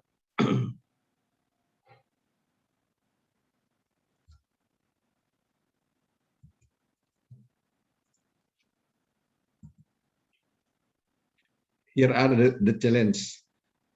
Firstly, 2 main problems of Jakarta is floodings and traffic congestion. Second, the construction problems. Land acquisition and funding is a big problem in our country because of the lack of governmental budget, especially for maintenance purposes. The third challenge is overburden of the city, lack of the electricity in the city, and the clean water supplies for the city. And this is the common negative image of our country. We can only build but cannot do the maintenance. We often hear about this. So this is the opportunities. GIT is an integrated solution to mitigate floodings caused by overflow of Ciliwung and Pesanggerahan River, and at the same time to reduce traffic congestion at south and southeast bound to the central corridors. GIT is a tunnel construction with a route under the existing roadway. So this is to avoid the long foundation of the buildings and under the existing railway. And it will not need a significant land acquisition processes. The land acquisition is needed only at the both end of the tunnel for building ponds. GIT is a flood controlling facility which is integrated to a toll road functions. So by this concept can reduce governmental budget of such public facility significantly, not only for investment purposes, but also on operational and maintenance costs, since all of partially of those costs can be transferred to the private sector of the toll road. GIT, beside from the toll road revenue, GIT creates also new opportunities of have additional revenue from selling electricity generated by a hydropower plant, and from selling a standard clean water supply, standard and drinking water supply for the period of 40 years of toll road concession. By this concept, GIT now the government can build any infrastructure or public facility, and of course also can do the maintenance of that facility, since it is now has been transferred to and becoming the responsible of the private sector.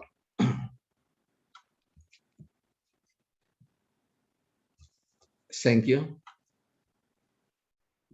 I think that's the end of my presentation. Thank you, Professor Agus, for the insightful explanation on the material. It's very interesting of the GIT project. Now we will proceed to the next session. There is a question and answer. Is there any participants who want to ask directly to Prof. Agus? Can use feature of the raise hand in the Zoom. But first, I would like to ask a question from Bapak Ermawan.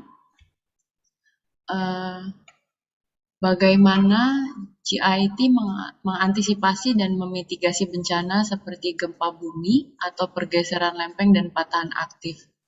Silakan Prof. Agus. Terima kasih. Okay. Let me answer in Bahasa Indonesia so it makes much more clear to everybody. Yeah. Okay. We know that tunnel in the tunnel construction under the sorry saya harus bahasa Indonesia lagi. Jadi memang sudah terbukti bahwa konstruksi terowongan di bawah tanah itu lebih kebal, lebih tahan terhadap bahaya gempa. Karena memang sudah terbukti di mana-mana pun bahwa mungkin lebih berbahaya konstruksi yang di atas, yang dia elevated one, karena elevated itu menggantung, tidak ada. Sementara tunnel ini sekelilingnya memang masuk di dalam terlindungi oleh tanah. Dan ini sudah dibuktikan di negara yang paling besar gempanya sekali, yaitu di Jepang. Belum pernah ada satupun barangkali konstruksi terowongan yang hancur karena gempa, belum ada sama sekali. Lain halnya dengan barangkali konstruksi jalan, konstruksi struktur di atas sana. Demikian, terima kasih. Baik, Prof. Terima kasih. Kemudian ada pertanyaan lagi terkait banjir dari Bapak Garwono. Recently, Jakarta suffered from both flood from upper area and local inundation. What are you suggest to reduce the flood? Yeah. Sorry, I don't get the question, please. Yeah. Recently, Jakarta suffered from both flood from upper area and local inundation. What are you suggest to reduce that flood? For reduce the flood. Reduce the flood for another inundation dari lokal maupun dari atas, Pak, dari hujan. Yeah, this is only the GIT system is only hanya untuk banjir yang diakibatkan oleh meluapnya sungai, aliran sungai. Jadi kalau untuk hujan biasa di sekelilingnya yang barangkali ini tetap harus ada perbaikan daripada sistem hidrologi lokal. Bukan hidrologi, untuk sistem drainase lokal ya. Iya. Baik, terima kasih Profesor Agus. Is there any participant who wants to ask directly to Prof. Agus in the Zoom using feature raise hand?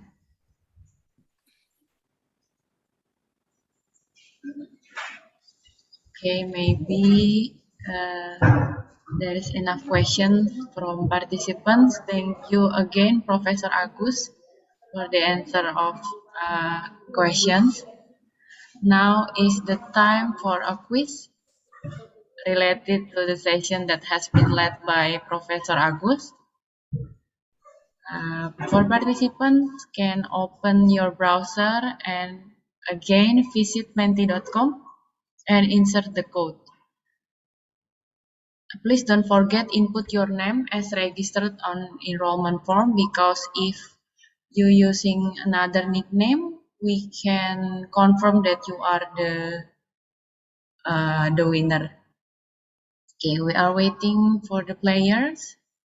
Please don't forget to use the real name as registered on enrollment form. Yeah, thank you. 6 players in the Menti. We will wait for a few minutes.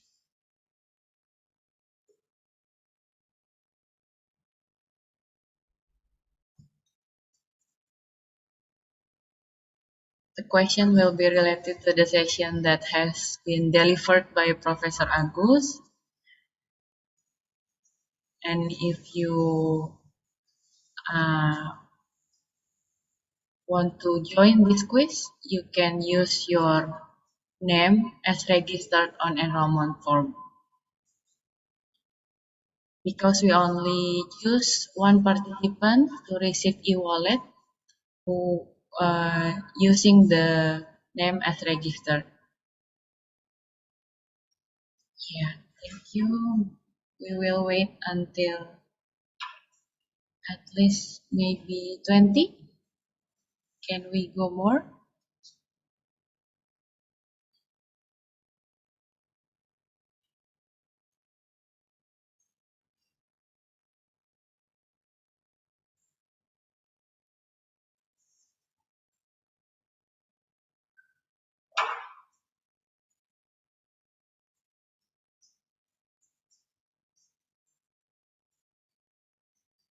Okay, we will wait maybe 1 minute for 1 minute.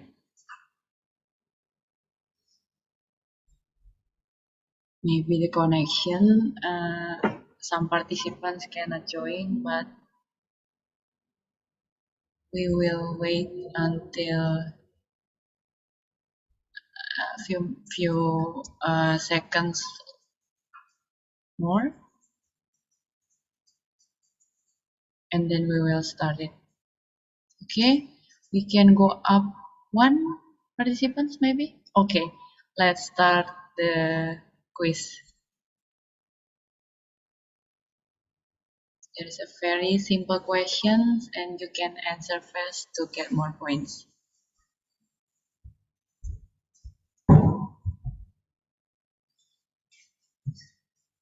Yeah, 10 seconds to choose the right answer.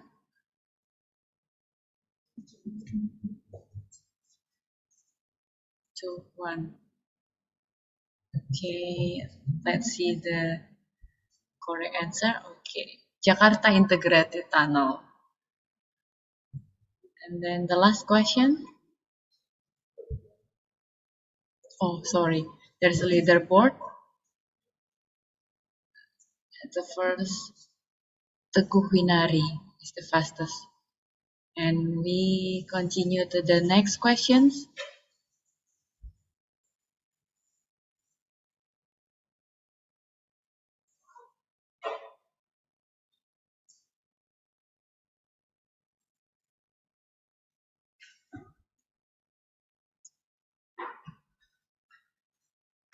Yes. 10 seconds to choose.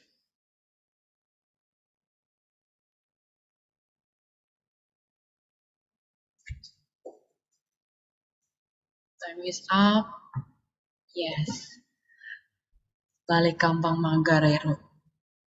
Okay, we will see who is the winner.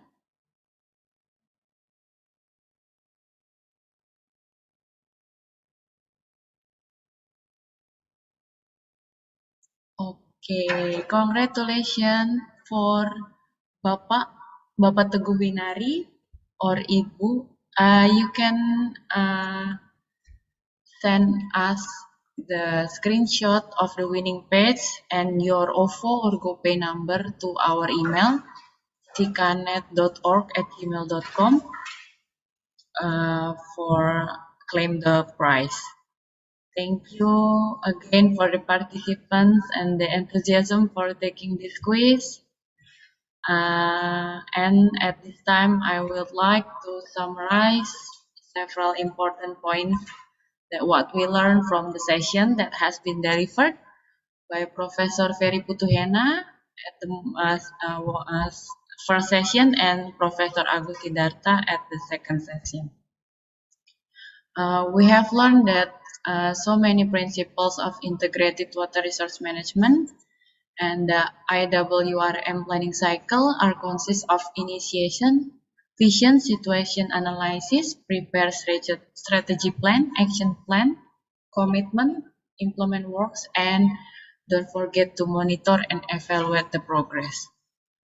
And the GIT system or Jakarta Integrated Tunnel can overcome the main biggest problem in Jakarta.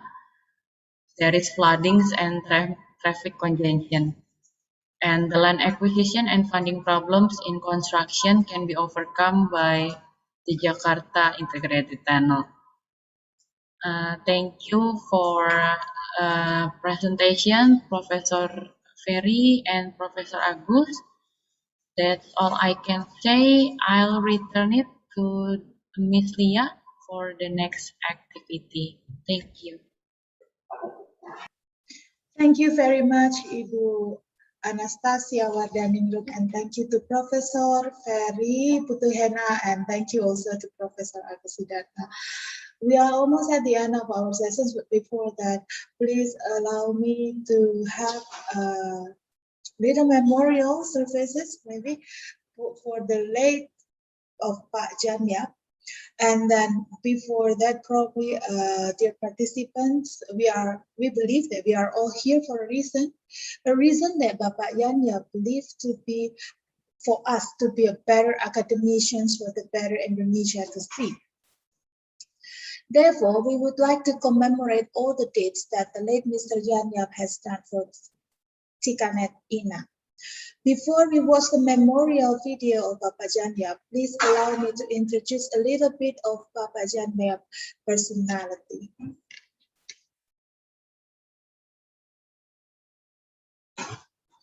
Bapak Janyap is the founder of CKNet INA.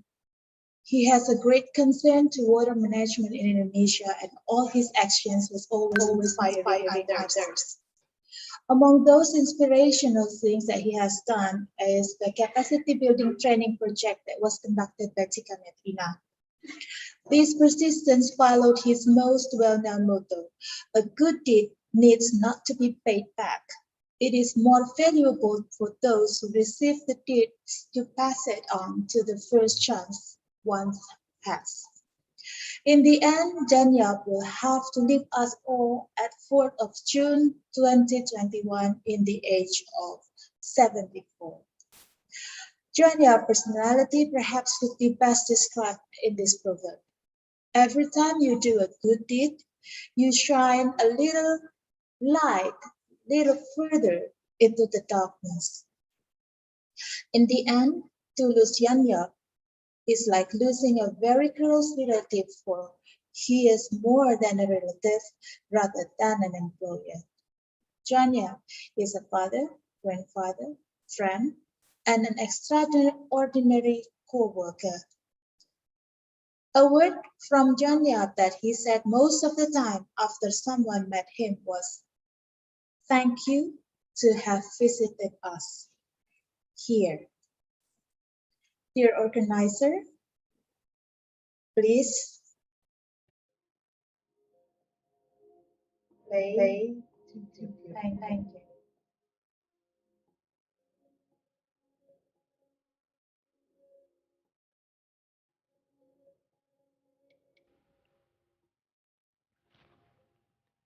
If I was asked to describe the late Mr. Yanya, In 3 words, I would like to describe him as a consistent person, smart, and as a networker. I met Mr. Yan Yap in 2003 at an early stage of my professional career in the water sector. I had the opportunity to make him as a role model. He was inspiring indeed. I would not have be here now if not due to my tutors, my mentors, and my role models. He was one. On behalf of Jasa Tirta One Public Corporation, I send my kind prayers for his well-being and my deep condolences for his passing. He will be missed. Pak Yap, selamat hari jadi di surga, Pak Yap. Terima kasih, Pak Yap, sudah hadir dalam hidup saya. Pak Yap memberi saya banyak kesempatan untuk belajar lebih.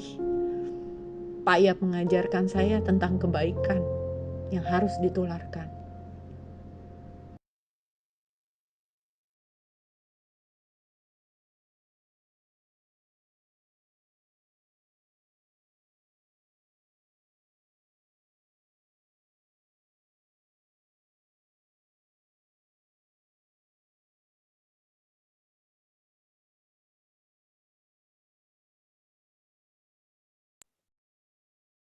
Please wait for a moment.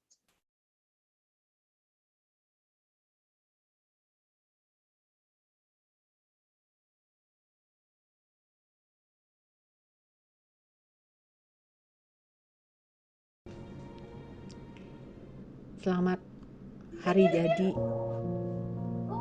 di surga, Pak Yap. Terima kasih, Pak Yap, sudah hadir.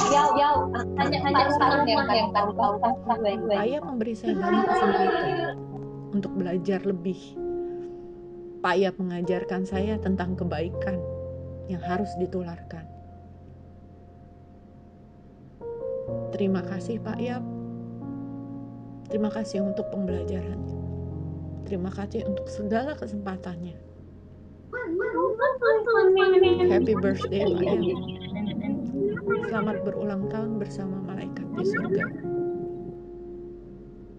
Amin. Berbicara tentang CKNet Ina tidak akan lepas dari sosok seorang Yan Yap. Bersama-sama memulai mengumpulkan kami dari berbagai universitas untuk menghadirkan CKNet Ina. Berbagai kesempatan yang telah beliau buka untuk kami, beberapa proyek yang sudah dilaksanakan bersama-sama, sampai akhirnya hari ini CKNet Ina masih ada. Lebih dari 10 tahun eksis, mengembangkan berbagai pelatihan.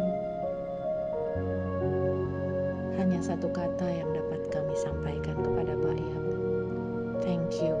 Terima kasih Pak Yap atas semua yang sudah Pak Yap lakukan, atas semua dedikasi yang Pak Yap berikan.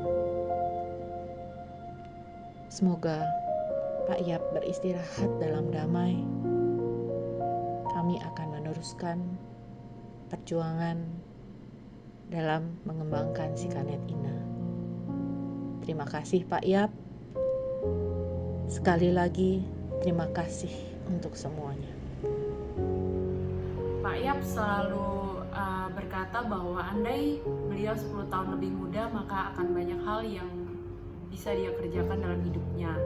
Tetapi setelah beliau berpulang, saya jadi berpikir andai saya yang lebih tua 10 tahun dan bisa mengenal Pak Yap lebih cepat, maka akan banyak hal yang bisa saya pelajari dari beliau. Terima kasih Pak Yap untuk kasih dan teladannya buat saya. Selama ini berkat Bapak, saya bisa memperoleh gelar magister dan menggunakan toga seperti sekarang ini. selamat ulang tahun Pak Yap di atas sana. Saya kangen sama Bapak. Saya ingin mengucapkan selamat ulang tahun kepada Pak Yap. Tentunya nama Pak Yap sudah lekat dengan CKNet dan saya senang ketika mendengar juga bahwa bertepatan dengan ulang tahun Pak Yap, CKNet meluncurkan webinar perdana CKNet setelah CKNet berpindah tangan ke Ukrida. Saya juga ingin mengucapkan selamat untuk CKNet dan Ukrida. Terima kasih untuk Bu Amel dan Tasya, semoga kedepannya sukses selalu. Sekali lagi, selamat ulang tahun Pak Yap. Terima kasih atas jasa dan bimbingan Bapak selama ini. We all love you and we all miss you. Kehilangan seseorang yang sangat berarti bagi hidup saya bukanlah satu hal yang mudah. Rasanya sungguh berat, tapi tak ada jalan yang lebih baik selain mengikhlaskannya. Kenangan bersama Pak Yap akan selalu menjadi kenangan yang indah bagi saya dan keluarga. Semoga beliau tenang di sisinya, dan semoga Ibu Hetty dan keluarga selalu diberi ketabahan dan kesehatan. Amin. Salam, Ius. I knew Yan Yap since the early 1997. He was the team leader of the consultant for strengthening master degree program in water resources engineering in Bandung.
It's very heartbroken to have lost somebody who has done so far and so much for us.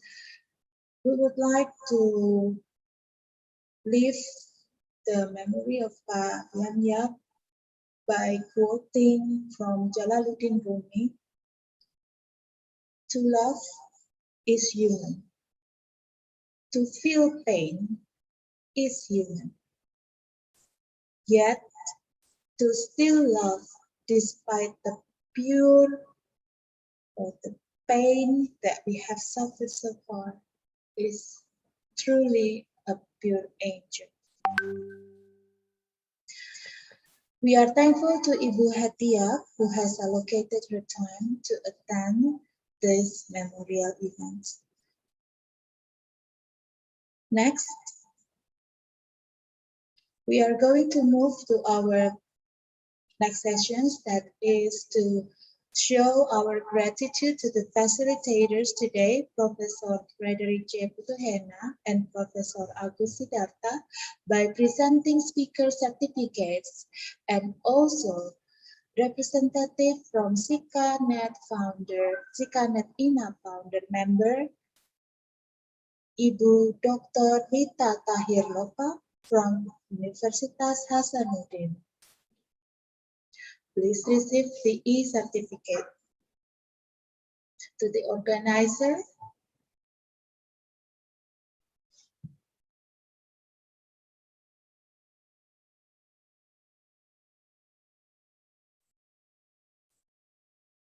okay.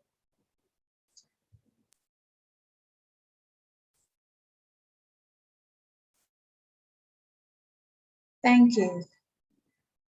Let's move to our next sessions. We are also grateful and like to express our gratitude to the participants from Ministry of Public Works and Housing, CKNet INA founder members, universities, and academicians from various universities, also community throughout 100 participants for our webinar today. Please allow me to invite Ibu Dr. Amelia Mahmud as the Network Manager to close the webinar session today. Ibu Amelia, the time and screen is yours. Thank you.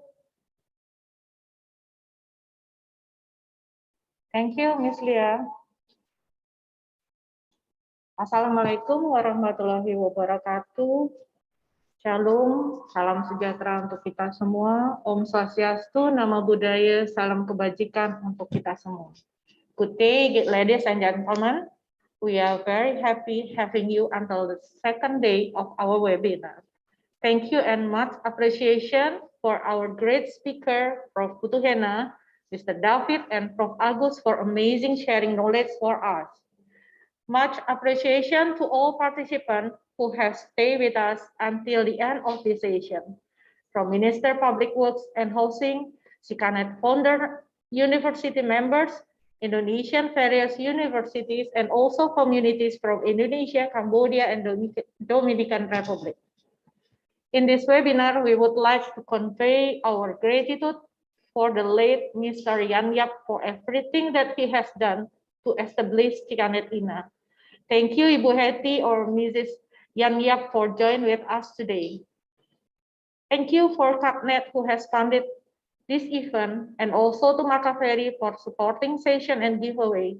Special thank you for Ukrida Professional Center as a team network secretariat to make this event happen. Last but not least, we hope all of you enjoy this second day's webinar and see you next week for leadership and networking webinar. Stay healthy and safe. Have a great Sunday. God bless you all. I return to Miss Lia. Thank you, Ibu Amelia Mahmud. Dear participants, we have reached at the end of our sessions today. Before ending the sessions, there are some announcements from the webinar organizer, Ibu Sukmarani. Ibu Dr. Sukmarani, the time and screen is yours. Thank you, Miss Lia. to Professor Ferry Putihena and Professor Ajit Siddhartha for the session today. Thank you also to the participants who are still enthusiastic about participating this afternoon. Hopefully today, our participants get a lot of knowledge that can be applied on our daily life. All right, ladies and gentlemen, there is a little announcement before our event ending.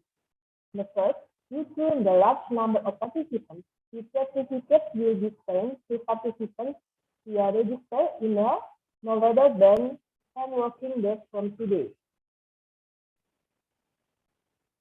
The second is after 10 days, there are participants who feel they have not received the e-certificate. Every participant can contact CKNet via email to info@cknet-ina.org. The third, next week, there will also be a webinar, Water Knowledge Networking, Management and Leadership, which will be held for today, Saturday and Sunday, November 6th until 7th, starting at 9 a.m. until 1 p.m. The facilitator who will present the session at this webinar is Dr.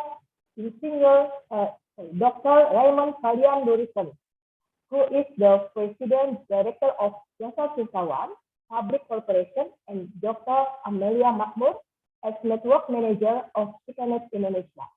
Due to limited capacity, participants could register directly by filling out the form on the screen or in the chat box.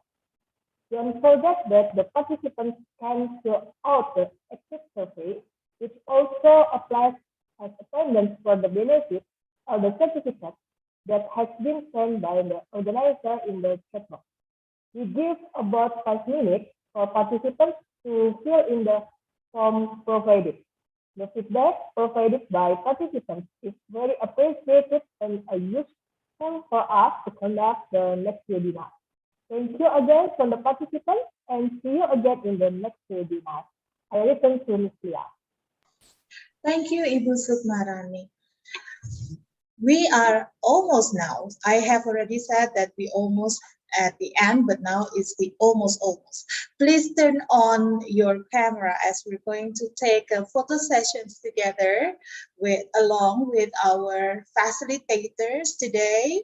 Please turn on the camera, and then I would like to ask from the organizer to start taking pictures and counting so that we know that we are being taken the pictures. Thank you to the organizer. Time and screen is yours.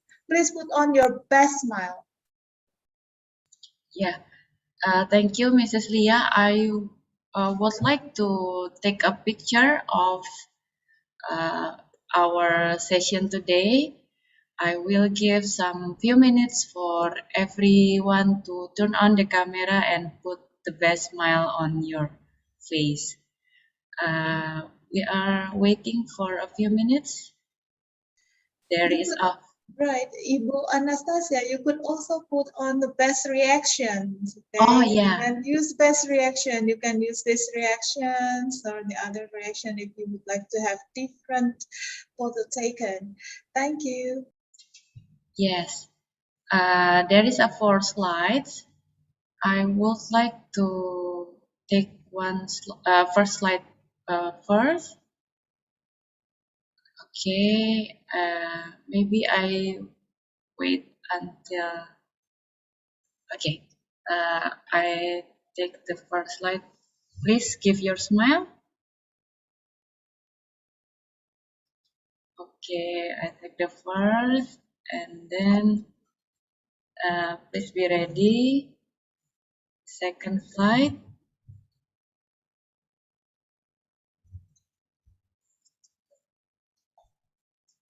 Okay,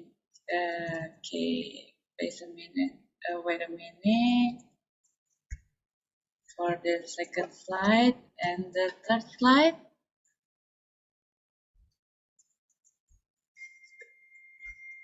And the last one. Thank you. I return back to Ms. Lia. Thank you, Ibu Anastasia. Is there still time for us to know how the feeling of our webinar today? Yes. Yes, good. Everybody, would you please, while you're also filling in the exit survey, please write down one word that described our webinar in the menti.com. Organizer, please share the Menti. Is it Menti?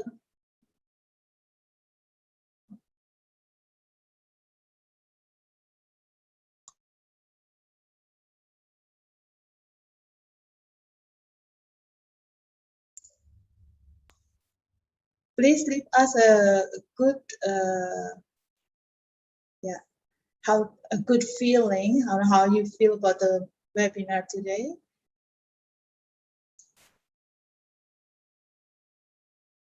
Just fill one word. Does everybody go to menti.com?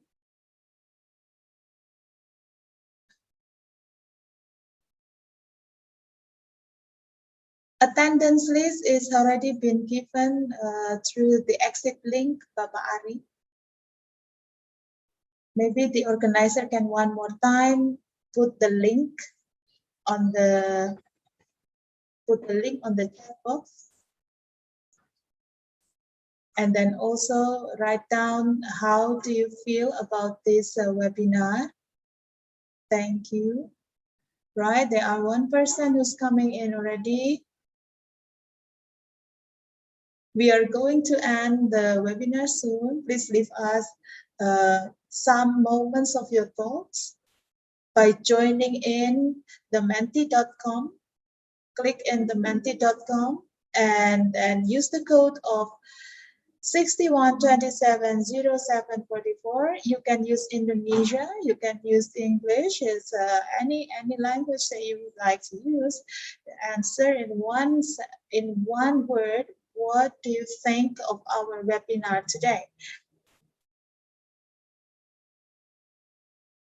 You might want to have more participants.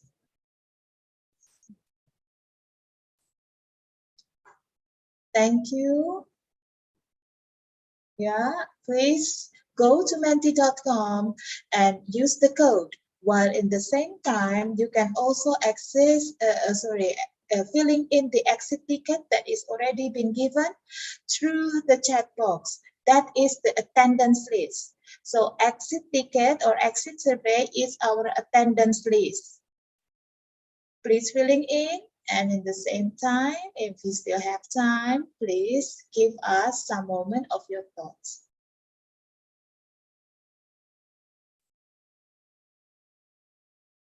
Yeah, we still have 7 participants. Going on for 5. A little bit more minute. Please do not forget to fill in the exit ticket or the exit survey for your attendance list, especially for those who would like to have the certificate. We encourage you to fill in the exit ticket. We have 10 participants.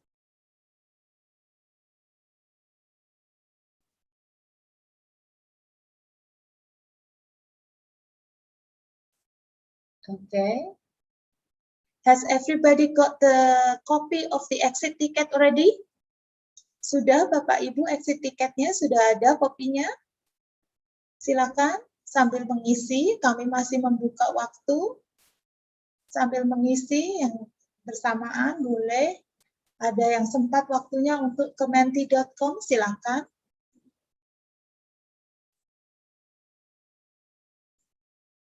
Ya. Baik. Kami harap Bapak Ibu sudah mendapatkan exit tiketnya. Terima kasih. Thank you very much for all the participants. And thank you for your participation in the River Basin Planning and Management webinar today. Before leaving the Zoom room, please make sure that you have filled out the attendance and evaluation form of today's sessions. It's going to be applied as your attendance link. And River Basin Planning and Management webinar of 30 to 31st October 2021 is organized by CKNet INA, UKRIDA, and supported by CKNet, Water Knowledge for All. Thank you very much for attending our sessions today, and see you in the other sessions. Bye-bye, Bapak Ibu. Have a great weekend. All the rest. Right, bye-bye. Thank you. Have a great weekend. Thank you. Thank you, Bulia. Thank you, Anna. Thank you.